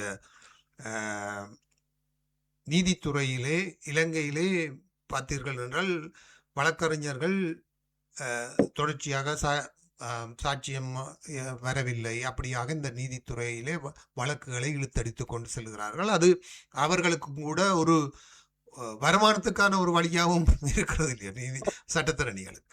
ஆனால் அதே சமயம் இலங்கையிலே ஒரு சிஸ்டம் இருக்கிறதா, ஒரு வழக்கு இத்தனை காலத்துக்குள் தான் முடித்து விட வேண்டும் என்று இப்போ வெளிநாடுகளிலே ஏற்பாடு செய்யப்பட்டிருப்ப போது, ஆஸ்திரேலியாவிலே நீங்கள் குறிப்பிட்டது போல இலங்கையில அப்படி ஒரு சிஸ்டம் இதுவரை இல்லை இல்லையோ? இல்ல இல்ல, அதாவது வழக்கு வருகிற பொழுது இழுத்துக்கொண்டே போவார்கள். காலம் எடுப்பது ஒரு சாதாரண ஒரு வருமானத்துறையாக போய்விட்டது. ஆனால் அவைகளை நான் அறிந்த அளவில் இந்த அரசாங்கம் வருகின்ற பொழுது வேர்ல்ட் பேங்குடன் சில நிதி பேச்சுக்கள் எடுக்கப்பட்ட பொழுது இந்த வழக்குகள் மிக விரைவாக முடிக்கப்படுவோம் என்ற கோதாவில் ஒரு திட்டம் ஒன்று அவர்களோடு தயாரிக்கப்பட்டது. அதாவது நீதிபதிகளை நியமித்து சட்டத்துறை அந்த பகுதிகளில் கூட சில ஆட்சேர்ப்பு எடுத்து இந்த நீதித்துறையை சீர்படுத்த வேண்டும், இந்த வழக்குகளை நிறைவேற்றி வழக்குகள் மிக விரைவாக முடிக்கப்பட வேண்டும் என்ற ஒரு திட்டம் தயாரிக்கப்பட்டது. ஆனா அந்த திட்டத்தை அமல்படுத்துவதை விட்டு இவர்கள் இதை கைக்கொள்ளுகிறார்கள். ஆகவே இவர்கள் அரசியல் பழிவாங்கல் என்றுதான் எதிர்த்தரப்புகள் கத்துகிறார்கள். இவர்கள் சொல்லுகிறார்கள், இவர்கள் இப்படி கத்துகிறவர்களில் பல பேர் குற்றம் சாட்டப்பட்டவர்கள் இப்பொழுது பிணையில் இருப்பவர்கள் ஆகும்படியால் இந்த கள்ளர் கூட்டம் தெரிந்து கொண்டு தங்களுக்கு இடைஞ்சல் வரும் என்று எதிர்க்கிறார்கள் என்று சொல்லுகிறார்கள். ஆனால் பரவணை பழக்கம் ஒன்றங்களுக்கு இருக்குது. அதாவது எங்களுக்கு தேவையானால் நாங்கள் அரசியல் சட்ட திருத்தத்தை எந்த விதமாயும் மாற்றிக்கொண்டு நாங்கள் செயல்பட்டு கொண்டே போவோம். இதுல ஒன்றுதான் இப்பொழுது வரப்போகின்ற இந்த சட்ட திருத்தம். அதாவது இது கான்ஸ்டிடியூஷன், அதாவது என்னுடைய குடியியல் சட்டத்தை திருத்த வேண்டும். அவர்களுக்கு வயதில்லை என்றால் குடியியல் சட்டத்தில் இத்தனை வயதில் இவர்கள் விலக வேண்டும் என்ற ஒரு நியதி உண்டு. 2 வயசு கூட்டுவார்கள் என்றால் அது ஒரு குடியரசு சட்ட திருத்தமாக வர வேண்டும். இப்பொழுது அந்த சட்ட திருத்தம் பத்மன் சுரசேன திருத்தம் என்றே வருகிறது. நக்கலாக அப்படித்தான் கூப்பிடுறாங்க. அவர்தான் பிரதம நீதிபதி. அவர் இதில் சர்ச்சையில் ஈடுபட்டிருக்கிறாரோ, அவர் அரசாங்கத்தின் ஆளா என்பது தெரியாது. ஆனால் இந்த திருத்தம் சூரசேனாவுக்கு 2 வருஷம் கொடுப்பதற்காக கொண்டு வருகிறது என்றதா பொதுவாக ஏன்னு சொன்னா இதை பார்த்தீங்களா இருந்தால் முதலாவது திருத்தம் ராஜதுர திருத்தம் என்று நக்கலால் சொல்லுவார். என்று சொன்னால் அப்பொழுது இருந்த குடியரசு சட்டத்தின் பிரகாரம் ஒருவர் ஒரு கட்சியிலிருந்து தேர்ந்தெடுக்கப்பட்டு பாராளுமன்றத்துக்கு வந்து அதன் பின் அவர் இன்னொரு கட்சிக்கு மாறினால் அவர் தன்னுடைய தேர்தல் இதை பாராளுமன்ற தொகுதி பகுதியை இழப்பார். ஒரு புது தேர்தலினால்தான் வர வேணும், கட்சி மாறி வர முடியும். அவர் ராஜதுரையை அரசாங்கத்துக்கு கொண்டு வந்து தமிழரசு கட்சியை கூட்டணியை பலவீனப்படுத்துவதற்காக ஜேஆர் அந்த திட்டத்தை கொண்டு வந்தார். அதாவது வந்து ஒரு கட்சியிலிருந்து இன்னொரு கட்சிக்கு மாறினாலும் அவர் அங்கத்துவராக தொடர்ந்து இருக்கலாம் என்பதை நாங்கள் பொதுவாக சட்டத்திருத்தம் 1, 2 சொன்னாலும் ராஜதுர திருத்தம் என்றுதான் சொல்லுவார்கள். அதுக்கு அடுத்த சொன்னால் சரத் மொத்தத்துக்கோ சம்பந்தப்படுத்தியது. அது என்று சொன்னால் கல்வான பகுதியில் தேர்ந்தெடுக்கப்பட்டவர் வந்து ஐக்கிய தேசிய கட்சியின் உறுப்பினர். இவர் 3 மாதம் பாராளுமன்றத்துக்கு செல்லாத அவர் பதவி இழந்தார். இவர் அதில் வென்ற பொழுது இவருக்கு எதிராக அவருடைய எதிர்த்து போட்டியிட்ட சரத் மொத்தத்துக்கு கம்யூனிஸ்ட் கட்சி வழக்கு தாக்கல் செய்திருந்தார். அந்த வழக்கில் நிறுவையில் நடந்து கொண்டிருந்த பொழுது இவர் 3 மாதம் பாராளுமன்றத்துக்கு போகாமல் அந்த பதவியை இழந்தார். ஆனாலும் அவர் பதவி இழந்தாலும் அவரையே திரும்ப ஐக்கிய தேசிய கட்சியின் ஜேஆர் ஜெயபோதனை அந்த தொகுதி கல்வான தொகுதிக்கு எம்பியாக நியமித்தார். அதனை முடியவில்லை. ஆகவே அந்த நியமிப்பின் காரணமாக அவர் திரும்பவும் ஐக்கிய தேசிய கட்சியின் பிரதிநிதியாக பாராளுமன்றத்துக்கு சென்று கொண்டிருந்தார். சரத் மொத்தத்துக்காவின் வழக்கு அவர் வென்று இடைத்தேர்தல் நடத்த வேண்டும் என்ற கடப்பாடு வரப்பட்டது. அந்த இடைத்தேர்தல் நடந்து கொண்டிருந்த பொழுதும் இவர் பாராளுமன்றத்துக்கு சென்று கொண்டே இருந்தார். தான் தான் கல்வான தொகுதியின் பிரதிநிதி. ஆனால் அவரையும் வைத்துக் கொண்டு சரத் மொத்தத்துக்கவா பாராளுமன்ற அந்த இடைத்தேர்தலில் வென்று பாராளுமன்றத்துக்கு போக வேண்டும் என்ற பொழுது ஜேஆர் ஜெயபோதன பாராளுமன்றத்தின் அங்கத்துவத்தை ஒரு இடத்தால் கூட்டுவதற்கு ஒரு சட்ட திருத்தத்தை கொண்டு வந்தார்.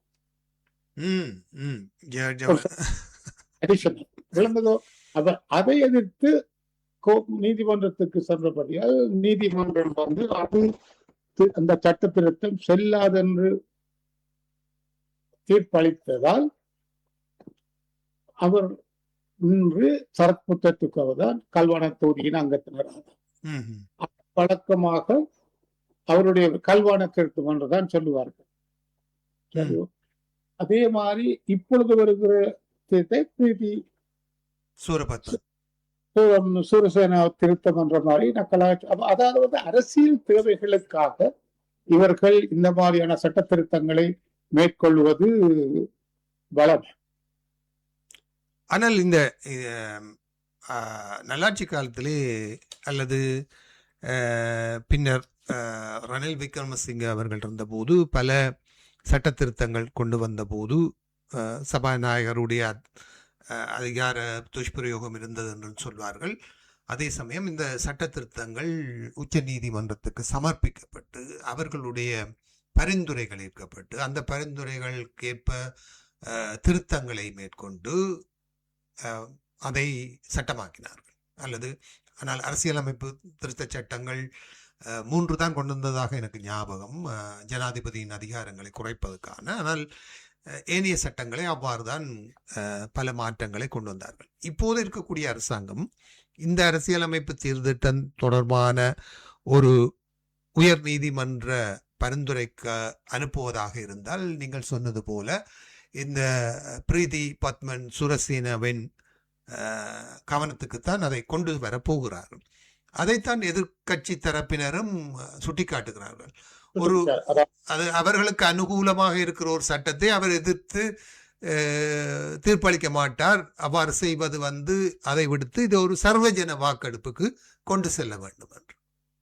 ஆனால் அவர்கள் சட்ட நிலவாக்கெடுப்புக்கு கொண்டு செல்லாமல் 2-3 பங்கு இருக்கிறபடியால் தாங்கள் அதை நிறைவேற்றலாம் என்ற ஒரு அழுத்தத்தை தான் அவர்கள் வைக்கிறார்கள். அதே சமயத்தில் நீதிபதிகளை பொறுத்தவரை நீங்கள் பார்த்தீர்களாக இருந்தால்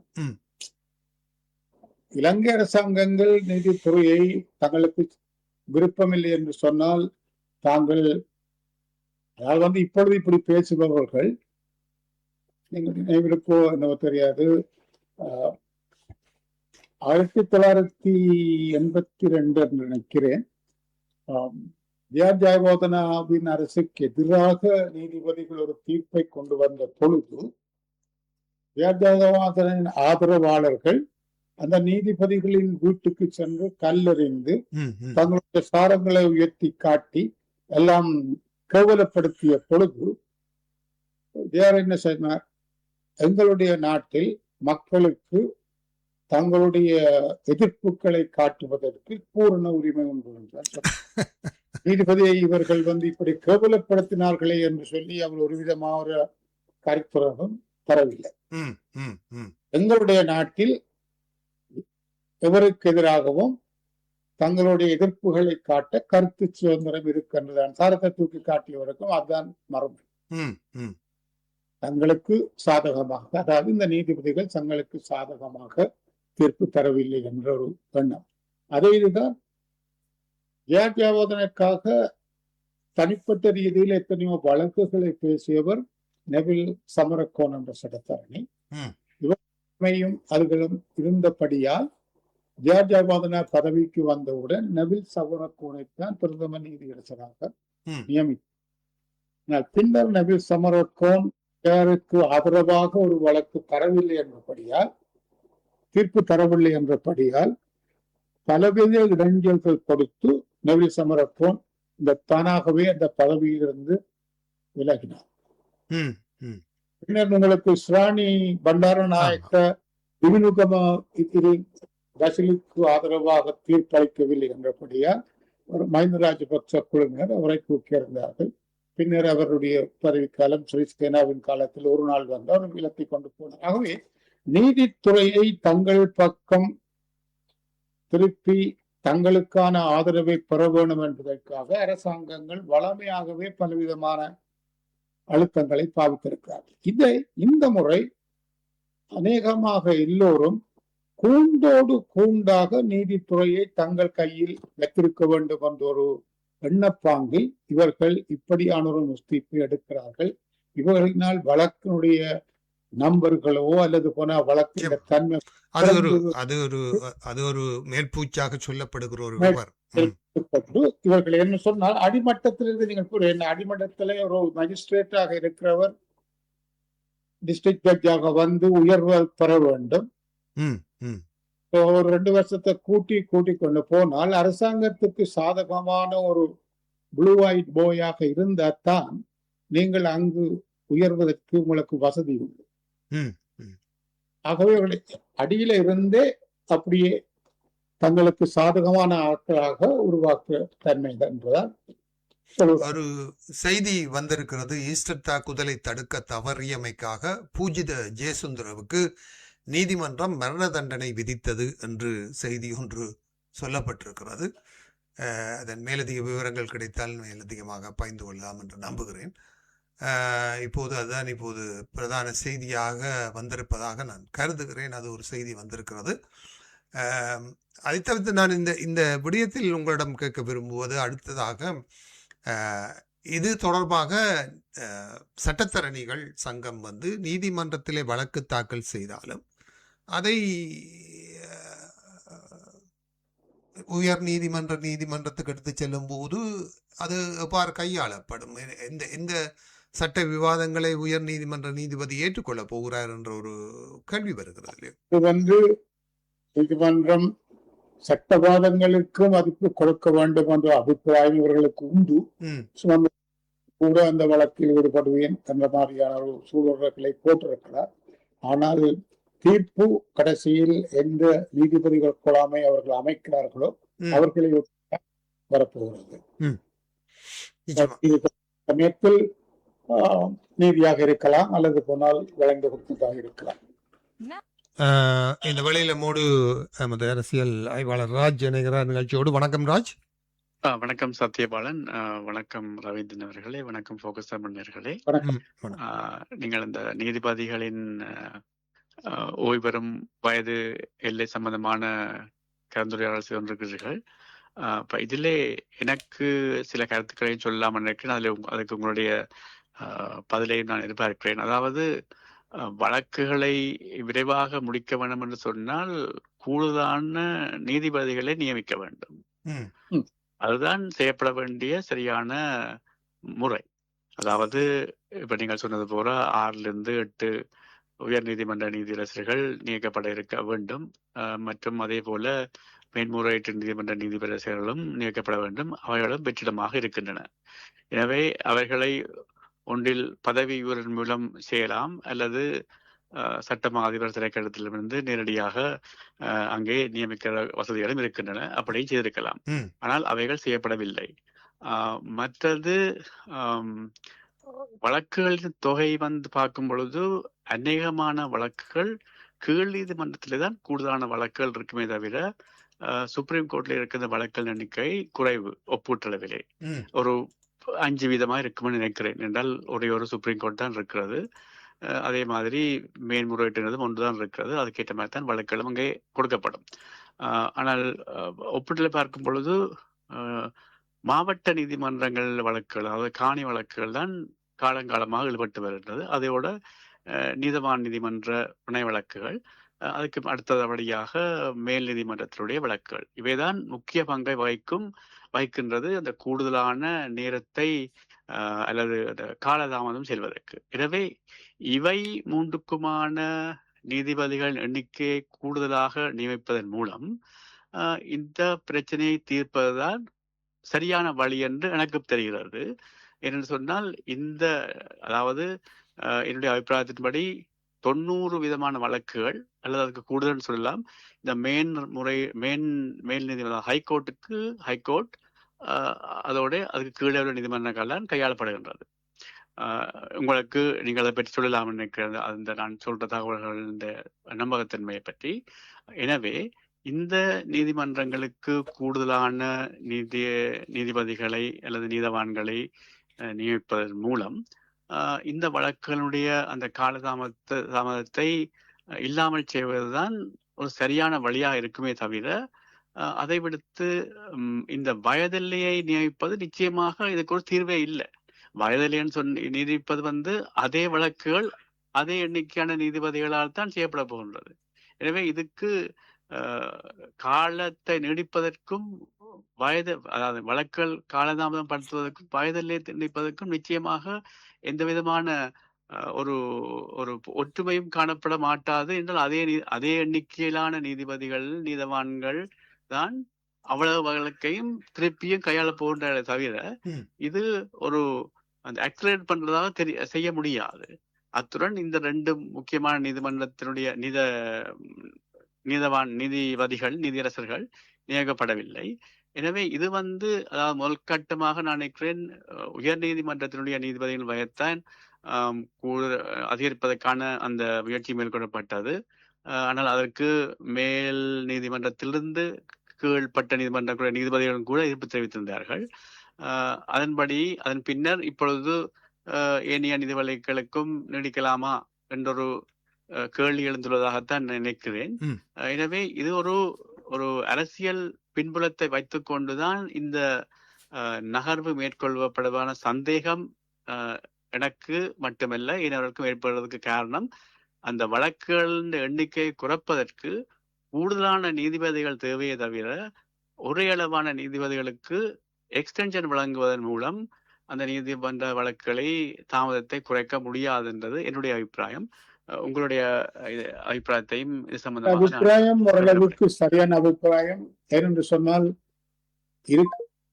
அரசாங்கத்தினுடைய கணக்கெடுப்பு சுப்ரீம் கோர்ட் மற்றது ஹைகோர்ட்டில் இருக்கின்ற நீதிபதிகளை தங்களுக்கு சாதகமாக வைத்துக் கொண்டு தற்சமயம் நடக்கின்ற அரசியல் வழக்குகள் சம்பந்தப்பட்டவையை அவர்கள் தங்களுக்கு சாதகமாக முடித்து கொடுப்பார்கள் என்ற ஒரு நம்பிக்கை இருக்கின்றது. அவர்களை தஜா பண்ணுவதுதான் அவர்களுடைய முக்கியமானது.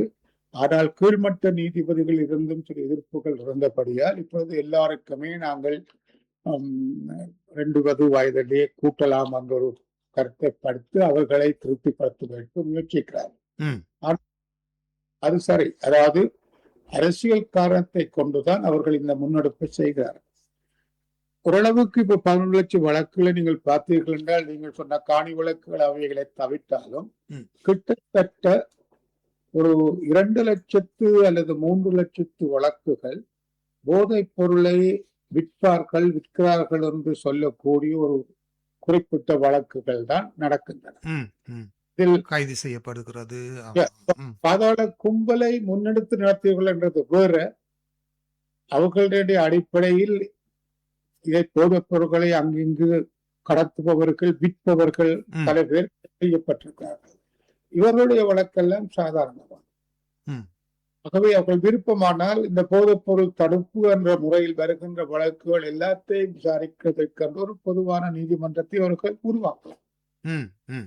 உருவாக்கி போதைப் பொருள் விநியோகம் செய்கிறவர்களுடைய வழக்குகளை அங்கு பாரப்படுத்தி அவருடைய வழக்குகளை மிக விரைவாக குறைத்து விடலாம்.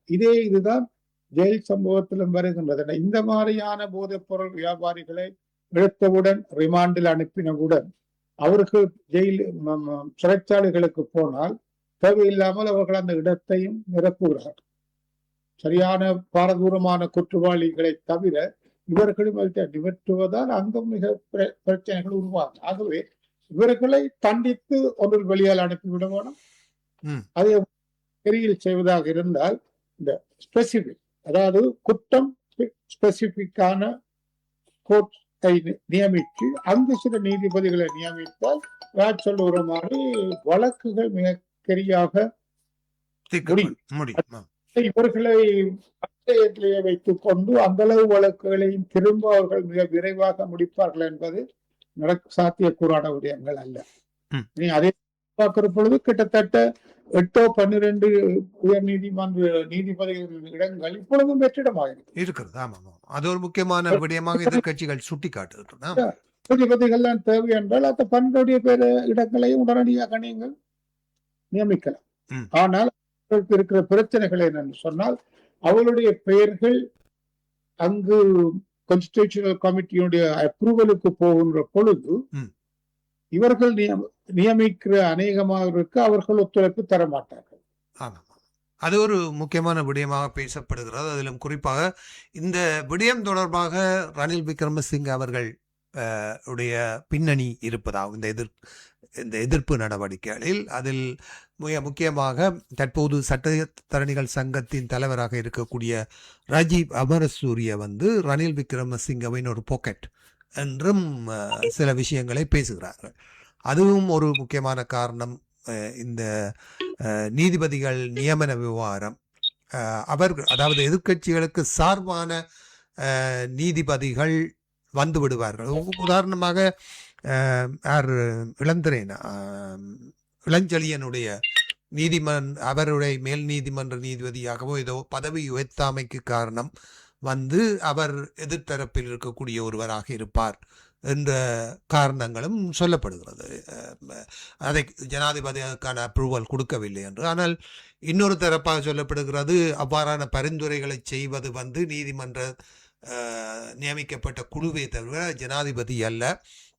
அவர்கள் பரிந்துரைப்பவர்களை ஜனாதிபதி அப்ரூவ் பண்ணுவதுதான் ஜனாதிபதியினுடைய வேலை என்றும் பேசிக்கொள்கிறார்கள். இதற்கு சட்ட ரீதியாக இது என்ன முறைமை என்று எனக்கு சரியாக புரியவில்லை. இருந்தாலும் சட்டத்தரணிகளின் சங்கத்தின் தலைவர் விக்ரமசிங்கத்துக்கு நெருக்கமானவராக இருக்கலாம்.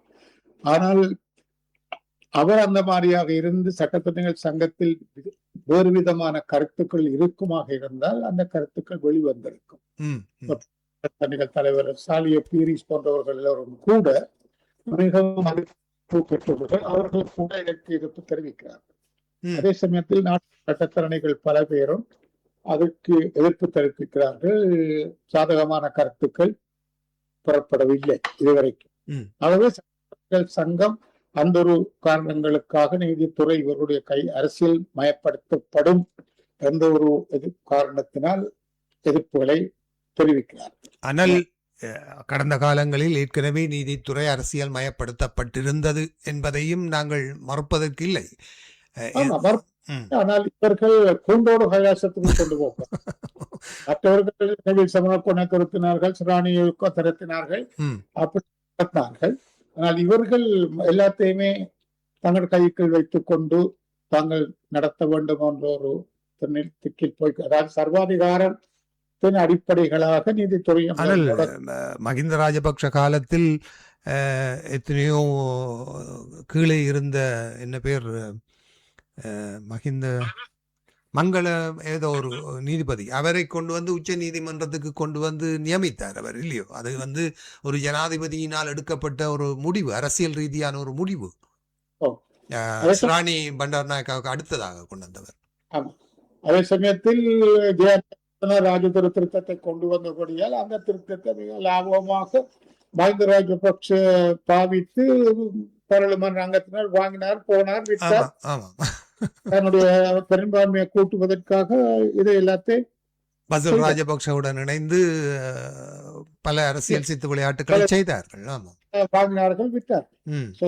அந்த திருத்தம். ஆகவே இலங்கையில் அரசியல்வாதிகள் இவற்றை தங்களுடைய சாதகங்களுக்காக பாவிப்பது கொண்டு. ஆனால் வித்தியாசம் என்னென்று சொன்னால், நீதிபதிகள் தனிப்பட்ட ரீதியில் இடைஞ்சல்கள் தரப்பட்டு நீதித்துறையை பற்றி விலத்தினாலும் இங்கு நடப்பது ஒரு சர்வாதிகார போக்குத்தன்மை. அதாவது முழு நீதித்துறையுமே தங்களுடைய அது தொடர்பாகத்தான் எதிர்கட்சிகள் அச்சம் காட்டுகிறது. தற்போது இருக்கக்கூடிய வழக்குகளை இன்னும் ஒரு 2-3 வருடங்களுக்கு நிலுவையில் வைத்துக் கொண்டால் அடுத்த ஒரு ஆட்சி மாற்றம் வந்தால் நாங்கள் நிலைமைகளை சமாளித்துக் கொள்ளலாம் என்பதுதான் அவர்களுடைய நோக்கமாக.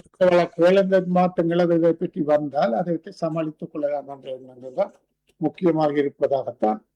பவானி மீண்டும் இணைகிறீர்கள். சுருக்கமாக நாங்கள் இன்னும் 2 விடயங்கள் பேச இருக்கிறது. வணக்கம் பவானி. வணக்கம். இந்த கருத்து என்னென்னால், அந்த வயசெல்லையை நீடிக்காமல் இவைக்கு அந்த கான்ட்ராக்ட் பேசிஸ்ல பிறகு அதே சம்பளத்தோட ஒரு 5 வருஷத்துக்கு கொடுக்கலாம். முந்தைய ஒரு முறை டீச்சர்ஸுக்கு கொடுத்தவை அப்படி நீங்க 60 வயசுல ரிட்டையர் பண்ணணும், ரிட்டையர் பண்ணிட்டு உங்களுக்கு அதே சம்பளத்துல 5 வருஷம் நீங்க கான்ட்ராக்ட் பேசிஸ்ல அதே மாதிரி படிப்பிக்கலாம் என்று சொல்லி கொடுத்தவை. அப்படி கொடுக்கலாம். அப்படி கொடுத்தால் ஒரு ஒழுங்காக இருக்கும் என்றுதான் எந்த கருத்து. ஆனால் இங்க ஆஸ்திரேலியால அந்த வேலை பென்ஷன் எடுக்கிற காலம் எல்லாம் வர வர கூட்டி கொண்டு போயினே இல்ல, ஒரு திடமா இல்லாமல் அப்படியெல்லாம் இருக்கிறபடியால் அங்க அப்படி இருக்கிறதுன்னு எவ்வளவு சரியோ ஒன்று இருக்குல்லோ. அந்த இங்கே அப்படி உயர் நீதிமன்றத்து நீதிபதிகள் 70 வயசு வரைக்கும் இருக்கலாம் என்றது. 70 வயதுக்கு மேல் அவர்களுக்கு சேவையில் இருப்பதற்கு சட்ட ரீதியான ஒரு வலு இல்லை. ஆனால் அப்படி நீதிபதியாக இருந்து விடைபெறுபவர்கள் பின்னால் அரசாங்கத்தின் சில கமிஷன்ஸுக்கோ அவற்றுக்கோ தாங்கள் நீதிபதிகளாக போய் விசாரணைக்கு போகிறார்களே ஒழிய அவர்கள் நீதித்துறையில் நீதிபதிகளாக இருப்பதில்லை 70 வயதுக்கு பின்னர்.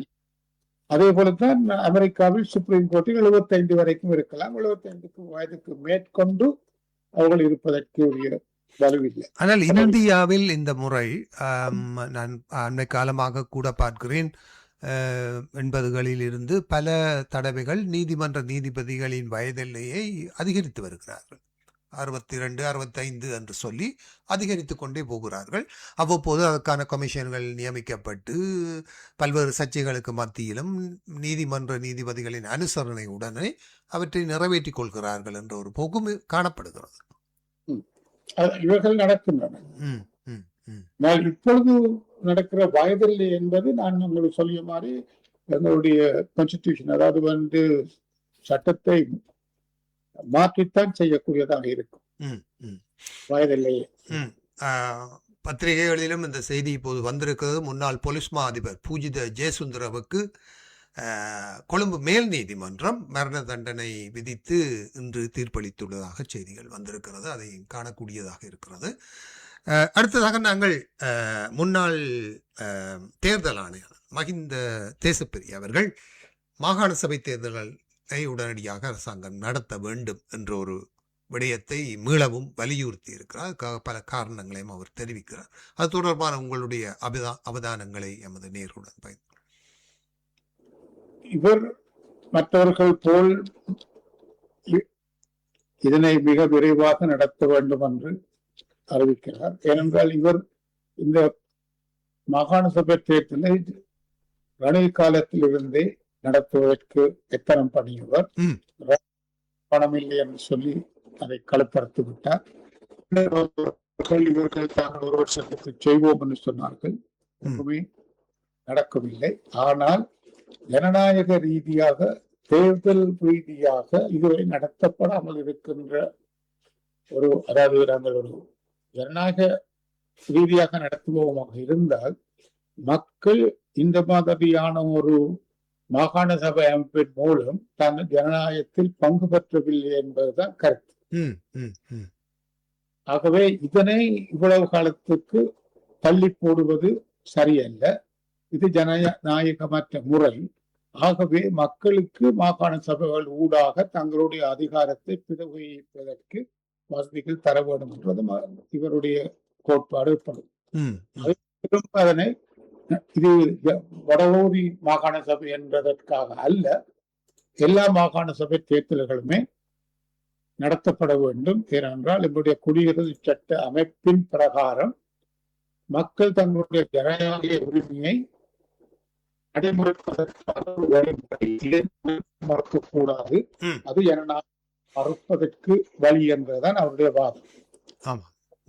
அதனால அது காது கொடுத்து நடத்தப்படுமா என்பது இன்னும் நிச்சயமாக அது அது அது தொடர்பாக இப்போது அவர் தேர்தல் ஆணையாளராக இருந்த காலகட்டத்தில் தான் இந்த நான் நினைக்கிறேன் இறுதி மாகாண சபையாக வடக்கு மாகாண சபை கலைக்கப்பட்டது. அதன் பின்னர் அவர் தேர்தல் ஆணையாளராக இருந்ததாக எனக்கு ஞாபகம்.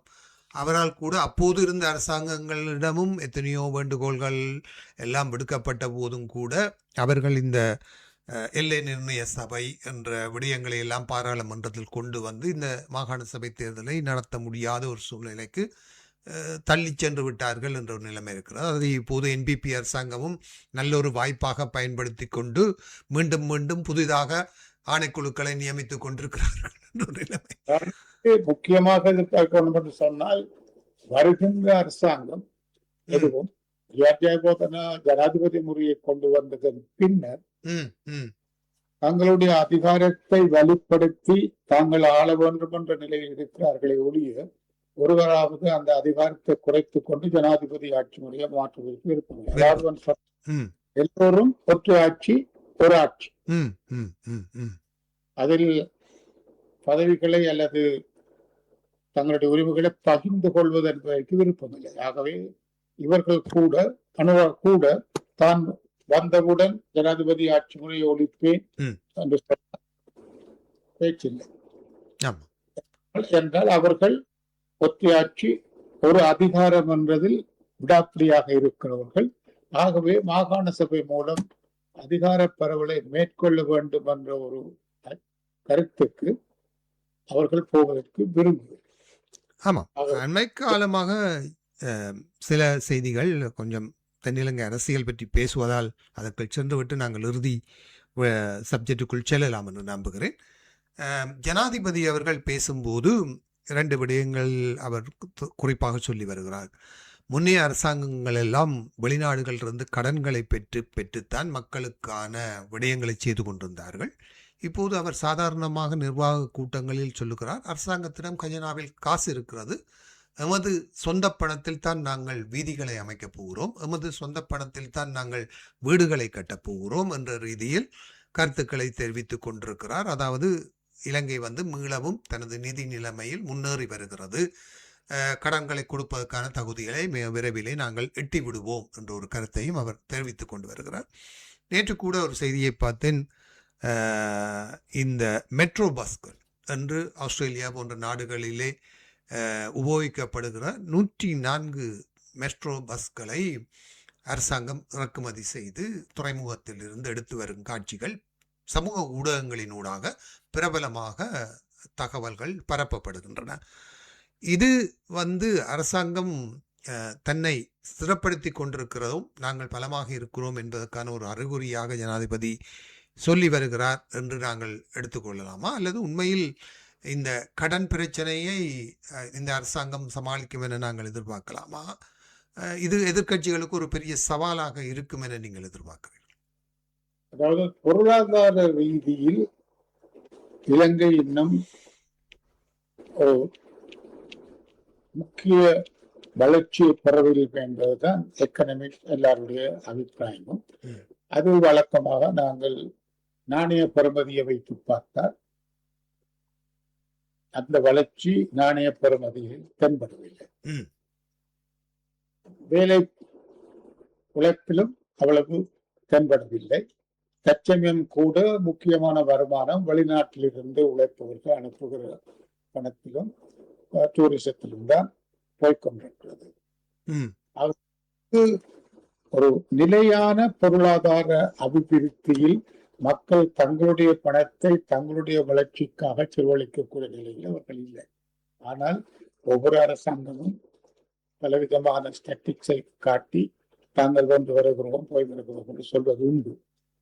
அந்த அளவில் சில படங்கள் மக்களுக்கு தரப்படுகின்றன. இவ்வாறு பார்த்தால் நீங்க கொஞ்ச காலம் யாழ்ப்பாணத்தில் சர்வதேச கிரிக்கெட் ஸ்டேடியம் உருவாகும் இதற்குரிய பணம் ஆல்ரெடி தரப்பட்டு விட்டது. இந்த நாளைக்கு கிரிக்கெட் ஸ்டேடியம் உருவாகுகின்றார்கள். அவ்வளவுடைய அது படுத்து விட்டது. அதனுடைய பணம் அங்கு இருக்கிறது என்பதோ அதற்கு பணம் இருக்கிறதோ என்பதை பற்றி இப்பொழுது பேச்சில்லை.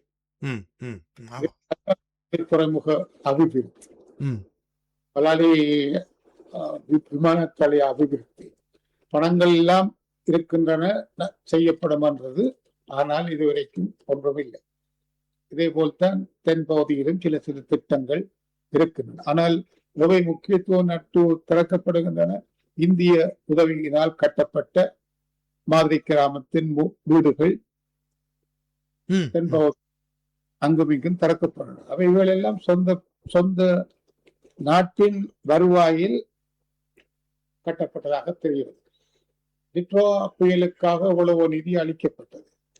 இந்த அவ்வளவு நிதியும் வருமான வரியிலிருந்து எடுத்துக் கொள்ளப்படவில்லை. அவ்வளவு நன்கொடையாக போன தொகைகள் தான் வெளிநாடுகளில் இருந்து. ஆகவே அரசாங்கம் இவற்றை சில சில போத்தல்களில் அடைத்து விற்பனை செய்யலாம். ஆனால் எதிர்கட்சி தலைவர் சேர்ந்த நாமல் ராஜபக்ஷ அவர்கள் குறிப்பாக சொல்லி வருவது மக்களுக்கான உதவிகள் வழங்கப்படவில்லை, மக்கள் மீது அதிக வரிச்சுமை செலுத்தப்படுகிறது, விலைவாசிகள் உயர்ந்திருக்கின்றன என்ற கருத்துக்களை அவர் தொடர்ச்சியாக தெரிவித்து வருவது மட்டுமல்லாமல் இந்த நீதிமன்ற நடவடிக்கைகளில் போலீசார் இப்போது முழுமையாக என்பிபி அரசாங்கத்துக்கு சார்பாக செயற்படுகிறார்கள் என்று அவர் தன்னுடைய ஒரு விசாரணை முடிந்து வெளியில் வந்தபோது தெரிவித்திருக்கிறார். அதாவது டாக்ஸை கூட்டுவது என்பது சர்வதேச நாணய நிதியத்தின் ஒரு நிபந்தனையாக இருக்கிறது இல்லையோ? அதை அவர்கள் ஒரு முக்கிய நிபந்தனையாக வைத்திருக்கிறார். வரிப்பணத்தில் இருந்து மக்கள் தங்களுடைய தேவைக்காக பாவிப்பதற்கு அதற்குரிய பணத்தை கொடுக்க வேண்டும் என்ற அந்த திட்டம் ஆஸ்திரேலியாவில் கூட இருக்கின்றது. மற்ற நாடுகள் வளர்ச்சியுற்ற நாடுகளிலும் இருக்கிறது. That is, you pay for what you use. நீ பாவிப்பதற்கு எதை பாவிக்கிறியோ அதற்குரிய பணத்தை நீங்கள் கொடுக்க வேண்டும். ஆனால் இலங்கையில் அந்த மாதிரியான ஒரு வளமை இருக்கவில்லை. அநேகமாக மக்களுக்கு பல பொருட்கள் இலவசமாகவே விநியோகிக்கப்பட்டது. நீண்ட காலமாக அது ஒரு பாரம்பரியமாக பழகிவிட்ட ஒரு சமூகமாக அந்த முறைமை மாற வேண்டும் என்பதுதான் அவர்களுடைய கட்டுப்பாடு. அப்ப அதற்கு என்று சொன்னால் அவர்களுக்கு கொடுக்கின்ற பொருட்களுக்கு விலை மீளப்பெற வேண்டும். டாக்ஸ் என்று சொல்லலாம். அல்லது போனால் இவர்கள் விநியோகிப்பதை நிப்பாட்டி அவர்கள் வாங்க வேண்டும் என்று சொல்லலாம். முந்தி பார்த்தீர்களாக இருந்தால் அரிசியே இலவசமாக கொடுக்கப்பட்டது. அதே மாதிரி துணி கூட உணவுகளுக்கு கூப்பன் துணிகள் கொடுக்கப்பட்டன. இவர்கள் கொஞ்சமாக நிப்பாட்டப்பட்டு சிலவை இலவசமாகவே கொடுக்கப்பட்ட எலக்ட்ரிசிட்டியோ தண்ணீரோ இப்படியானவை எல்லாம் கொடுக்கப்பட்டது. அவர்கள் சொன்ன என்றால் இவருடைய அத்தியாவசிய தேவைகளுக்காக அவர்கள் பாவிப்பதற்கு அவர்கள் இடமிருந்து பணம் அறவிடப்பட வேண்டும். அப்படி அறவிடப்பட்டால் கொஞ்சம் சேமிப்பு வரும். அந்த நீங்கள் இந்த வட்டியை கட்டலாம். அதைத்தானே பேங்க்ல எப்பவும் பார்ப்பான்.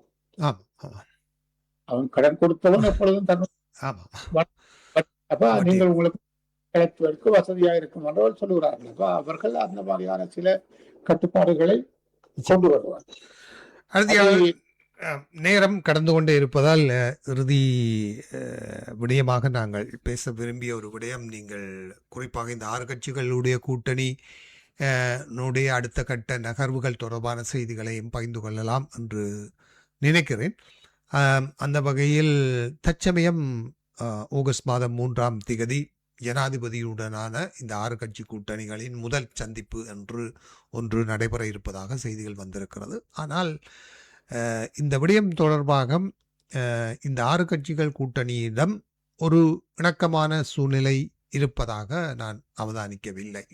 குறிப்பாக மலைய மக்கள், முஸ்லிம் மக்கள் கட்சிகளை அவர்களுடைய அந்த மக்களை பிரதிநிதிப்படுத்துகின்ற பிரதிநிதிகள் என்பவர்கள் தமிழ் மக்களுடைய பிரச்சனை தொடர்பான அவர்களுடைய நிலைப்பாடுகள் வித்தியாசமானவை அல்லது தங்கள் மக்களின் சமூக நலனை ஒத்துத்தான் அவர்கள் மத்திய அரசாங்கத்துடன் இணைந்த முடிவுகளுக்கு செல்லக்கூடியவர்கள் என்ற வகையில் கூட நாங்கள் பார்க்கலாம்.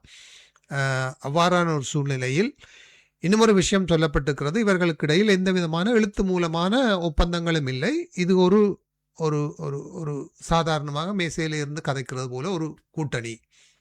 இதனால் தவிர தங்களுக்குள் எந்த ஒரு அரசியல் தீர்வு திட்டம் தொடர்பாகவும் சில முன்மொழிவுகள் வைக்கப்பட்ட போதும் தமிழரசு கட்சி அதை ஏற்றுக்கொள்ளவில்லை என்றும் இவை தொடர்பாக தாங்கள் எந்த இணக்கப்பாட்டுக்கும் வரவில்லை என்றும் திரு M.A. சுமந்திரன் அவர்கள் தெளிவுபடுத்தியதாக காலை முரசு பத்திரிகையின் வித்யாதரன் அவர்கள் குறிப்பிட்டிருக்கிறார். ஆகவே இந்த சந்திப்பு எப்படி இருக்க போகிறது அல்லது இந்த கூட்டணியின் அடுத்த கட்ட நகர்வு எப்படி இருக்க போகிறது? நான் இன்னொரு விதத்தில் அதை போடுகிறேன். என்னிடம் ஒரு நண்பர் கேட்டார், ஸ்ரீதரனுக்கு திரும்ப தமிழ்சு கட்சி தலைமைக்கு வரக்கூடிய வாய்ப்பு உண்டான். மறுமொழியை நான் சொல்லுவதென்று தெரியவில்லை. அதாவது தன்னுடைய தேர்தலுக்கு இவர் மண் போட்டுட்டார் என்றுதான் அவர் சொன்னார். ஏனென்றால் பார்த்த பொழுது நடக்கின்ற வழக்கு ஈடுபட்டு கொண்டே போகிற பொழுது இன்னும் ஒரு 3-4 வருஷத்துக்கு தமிழ்சு கட்சியின் மத்திய குழு கூட்டம் கூடி இந்த வழக்கினுடைய தீர்வு மத்திய கூடி திரும்ப வாக்கெடுப்புக்கு அந்த வாக்கெடுப்பில் வெல்லக்கூடிய வாய்ப்பு மிக மிக அரிதாகத்தான் இருக்கு. ஆகவே ஓரளவுக்கு அவர் தன்னுடைய வாய்ப்பை இழந்து விட்டார் என்றுதான் சொல்ல கொண்டார். அப்படி இதை அவர் என்னுடைய நண்பர் ஒருவர் கேட்ட பொழுது, ஸ்ரீதரன் இந்தியாவுக்கு போய் அங்குள்ள தலைவர்கள் சில பேரை சந்தித்திருந்தார். அவர் என்னுடன் பேசும் பொழுது இவர் ஏன் போனார் என்று உங்களுக்கு தெரியுமோ என்று கேட்டார். நான் சொன்னேன், அவர் பிரதிநிதிப்படுத்தி தமிழ்சு கட்சி நிலைப்பாட்டை சொல்லுவதற்காக இல்லை தான் இன்னும் தலைவன் என்றதை அவர்களுக்கு சொல்லி போடுவோம். ஆனா இவருக்கு அவர் இப்போ தலைவன் இல்லை, நாளைக்கு வரக்கூடிய சந்தர்ப்பமும் இல்லை என்ற முறையில் அவர். ஆகவே நீங்க சுமந்திரன் சொன்னது தங்களிடம் எந்த விதமான, அதாவது இந்த கட்சிகளுடைய ஒரு எழுத்து மூலமான ஒரு ஒப்பந்தம் இல்லை என்றதைத்தான் அவர் குறிப்பிடுகிறார். ஆனால் இவர்களிடையில் இருக்கின்ற ஒரு பொது அபிப்பிராயத்தில் தமிழ் மக்களுக்கான தீர்வு அல்லது மைனாரிட்டிஸ், அதாவது சிறுபான்மை குழுக்களுக்கு ஒரு நீதியான தீர்வுகள் இருக்க வேண்டும் என்பதை வலியுறுத்துக்குவார்தான் அவர்கள் ஒரு குரூப்பாக சென்று கொண்டார். நான் ஒரு சம்பவத்தில் உங்களுக்கு குறிப்பிட்டதாக நினைவிருக்கிறது. அஷ்ரப் நன்றாக அறிவேன், அவருடைய முஸ்லிம் காங்கிரஸ் கான்ஸ்டிடியூஷனை கூட நான் திருத்தி கொடுத்திருக்கிறேன். அப்பொழுது நான் அவரை பேசுகின்ற பொழுது கேட்டேன், ஏன் இதை செய்கிறீர்கள், இப்படி எல்லாமே ஒரு சிறுபான்மையாக ஒன்றாக இருக்கின்ற பொழுது அவர் மிக இளமையானவர் அப்படியால் நான் அவர்களுக்கு உரிமையுடன் தான் பேசுவேன். ஏன் இதை செய்கிறார், இது ஏன் என்று சொல்ல பொழுது அவர் சொன்னது, ரவீந்திரன், நான் செய்வது என்று சொன்னால் இப்ப எல்லாரும் அரசியல் என்பது உங்களுடைய ஒரு குழுமத்துக்கு என்ன பெனிஃபிட்ஸ் எடுக்க முடியுமோ என்பதுதான் அரசியல். என்னுடைய முஸ்லிம் சமூகத்துக்கு இந்த அரசாங்கத்தில் இன்றைக்கு நடக்கின்ற அரசியலில் என்ன நன்மைகளை நாங்கள் பெறலாம், அதை வைத்துத்தான் நான் அரசியலுக்கு போகிறேன். ஆகவே இந்த கோரிக்கை தான் சரியானது என்று சொன்னார். பார்த்தது தமிழ் மக்கள் என்று அல்ல, நான் தமிழர்களுக்கு எதிரானவன் அல்ல, ஆனால் இன்று நடக்கிற அரசியலில் என்னுடைய சமூகத்துக்கு நான் என்ன நன்மைகளை பெற்றுக் கொடுக்கலாம். அதான் முஸ்லிம் காங்கிரசினுடைய மிக முக்கியமான கொள்கையாக இருந்தது. எங்கள சமூகத்துக்கு நாங்கள் அவை இதனை பெரும்பான்மை சமூகமும் பாவித்தது. அதனால் அவர்களுக்கு சில சலுகைகளை கொடுத்து அவர்களை தமிழர்களுக்கு எதிராக திருப்பி பிரித்து தங்களுடைய சாதகங்களுக்கு பாவித்து விடுதலை போராட்டம் அடக்கப்பட்ட பின் அவர் அடுத்ததாக திரும்பியது முஸ்லிம் சமுதாயத்துக்கு எதிராக. அது இப்பொழுது முஸ்லிம் சமுதாயத்துக்கும் ஒரு தேவைப்பாடு இருக்கின்றது. ஒரு சிறுபான்மை சமூகமாக தங்களுடைய நலன்களை பாதிப்பாது. அதே மாதிரி இந்த 6 கட்சிகளுக்கும் தங்கள் சமூகங்கள் சேர்ந்த நலன்களை பாதிக்க எடுத்துக்கொள்ள வேண்டும் என்ற எண்ணப்பாங்கு உண்டு. அவர்கள் திரும்பவும் தொண்டமான் எப்படி விடுதலை கூட்டணிக்கு போனாலும் நீங்கள் கேட்கின்ற தனிநாட்டு கொள்கைக்கு நான் ஒத்துவர முடியாது என்று விளக்கினாரோ, அதே மாதிரி இவர்களும் கூட நீங்கள் கேட்கின்ற சுயாட்சிக்கு நாங்கள் ஒத்துவர முடியாது என்று சொல்லியிருக்கலாம்.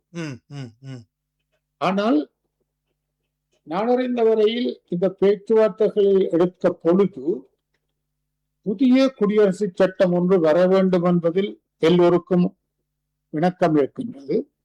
ஆனால் அந்த புதிய குடியரசு சட்டம் நல்லாட்சி காலத்தில் தொடங்கப்பட்ட குடியரசு சட்டத்தை சிறிது திருத்தி முன்னெடுத்து கொண்டு போவதா, அல்லது அப்படி பற்றி பேசாமல் நாங்கள் ஒரு புதிய குடியரசு சட்டம் வர வேண்டும் அப்படியா இருந்தால் தமிழ்சு கட்சி கோரிக்கொண்டிருந்த சுயாட்சியோ அல்லது இதோ இதில் கோரிக்கைகள் என்பது இல்லாமல் நாங்கள் பொதுவாக எல்லா சிறுபான்மையினருக்கும் ஏற்ற மாதிரியான ஒரு குடியரசு சட்டம் வர வேண்டும் என்று பேசும் என்றுதான் அவர்கள் பேசிக்கொண்டதாக தகவல். அதாவது சுமந்திரன் போன்றவர்கள் தொடங்கிய அந்த குடியரசு சட்டத்தின் அடிப்படையில் நாங்கள் பேச வேண்டும் என்பதற்கு ஒருமைப்பாடு இல்லை. ஆனால் அவர்களும் சொல்கிறார்கள் நாங்கள் அதையும் வலியுறுத்தவில்லை என்று சொல்லி. ஆகவே இப்ப போகிறவர்கள் தாங்கள் அதை வலியுறுத்தவில்லை, ஆனால் ஒரு புதிய குடியரசு சட்டம் உருவாக வேண்டும் எல்லா சிறுபான்மையினருக்காக என்று வரைத்தது. இங்குதான் ஸ்ரீதரன் மாறுபட்டு நிற்கிறார். ஸ்ரீதரன் இது சுமந்திரனுக்கோ அல்லது அவர் எதிரான குழுவுக்காகவோ இல்லை, இவர்கள் முன்னதாகவே அனுராவுக்கு நாங்கள் பழைய குடியரசு சட்டத்தின் அடிப்படையில் ஒரு புதிய சட்டத்தை ஏற்படுத்துவோம், அது பெடரல் ஸ்டேட்டஸ் அல்ல என்றொரு வாதத்தை வைத்து அதை குழப்பலாம். ஆகவே அவன் வளவ போல ஒவ்வொருத்தரும் தங்களுடைய தனிப்பட்ட அரசியல் லாபங்களுக்காகவும் சில பேர் தங்களுடைய அரசியல் குழுமங்களின் சாதகங்களுக்காகவும் இயங்கிக் கொண்டிருப்பார்கள். ஆகவே இவர்கள் தச்சமே ஏதோ ஒரு அண்டர்ஸ்டாண்டிங்கில் போகிறார்கள், போய் வந்து கதைச்சு எண்ணத்தை கொண்டு வருகிறார்கள் என்பதை நாங்கள் வருகிற வாரம் பார்க்கக்கூடியதாக இருக்கும் என்று நம்புகிறேன். 3ஆம் தேதி சந்திக்கிறார்கள். நாங்கள் 7ஆம் தேதி மீளவும் நிகழ்ச்சியோடு இணைவோம் என்பதால் என்ன அவுட்கம் வந்தது என்பதை காணக்கூடியதாக இருக்கும் என நான் நம்புகிறேன். மிக்க நன்றி அண்ணா. நிகழ்ச்சியை நாங்கள் நிறைவுக்கு கொண்டு வரலாம். வேறு ஏதாவது நீங்கள் சுருக்கமாக நேயர்களுக்கு அடுத்த கிழமைக்கு நாங்கள் பார்க்கலாம். இப்போ இன்றைக்கு நாங்கள் சில பேருக்கு நான் இந்த சென்சஸ் என்ற பொறுத்தளவில் சூரிய கருத்துக்கள் சில சமயத்தில் அவர்களுக்கு எரிச்சலை கொண்டு வந்திருக்கலாம் பவானி கூட பொழுது. ஆனால் இவைகள் எங்கள் சூழல்களில் யதார்த்தங்கள் பார்க்கிறோம். நாங்கள் தேசிய இனமாக திரட்சிப்பட வேண்டும் என்று சொன்னால் திரட்சிப்படுவதற்குரிய வழிவகைகளை நாங்கள் கைவிட்டு விட்டு புரட்சியை பற்றி பேச்சளவில் பேசிக் கொண்டிருக்கிறதுல அர்த்தம் இல்லை. இதை பற்றி நாங்கள் நேரடியாக ஆகவே நேரடியாக ஆஸ்திரேலிய அரசாங்கத்துக்கு நாங்கள் எதை தேவையை பூர்த்தி செய்ய வேண்டுமோ அதை பூர்த்தி செய்வோம். அதே சொல்லிக் கொண்டு போவோம். அதுதான் இப்ப அங்க நேற்று குறிப்பிட்டு சொல்லிட்டு நாங்கள் தமிழர் அழிப்பில இருக்கிற இவை எல்லாத்தையும் நாங்கள் கைவிட்டு போட்டு இளம் சமுதாயத்துக்கு தமிழர் அழிப்பை பற்றி தெரியாது என்று நாங்கள் கவலை அர்த்தம் இல்லையா? அதை பற்றி நாங்கள் ஒன்றும் பேசாமல் இதை பற்றி ஒன்றும் தெரியாது என்று நாங்கள் குற்றம் சொல்லுவதில் அர்த்தம் இல்லையா? அதே மாதிரிதான் இது புரட்சியை பற்றி பேசிக்கொண்டு புரட்சி என்றால் என்ன, அதற்குரிய நடவடிக்கைகள் எடுக்காமல் அவற்றை கைவிட்டு போட்டு சும்மா புரட்சி என்று காய்த்து கொண்டிருப்பதில் என்ன? உண்மை உண்மை உண்மை உண்மை. மிக நன்றி அண்ணா. நான் உங்களிடமிருந்து விடைபெற்றுக் கொள்கிறேன். இன்றைய நிகழ்ச்சியில் உங்கள் சிரமங்களுக்கு மத்தியில் நம்மோடு இணைந்து கொண்டதற்கு எனது மனமார்ந்த நன்றிகள். நன்றி, வணக்கம். நன்றி. ஆம், திரு செல்வ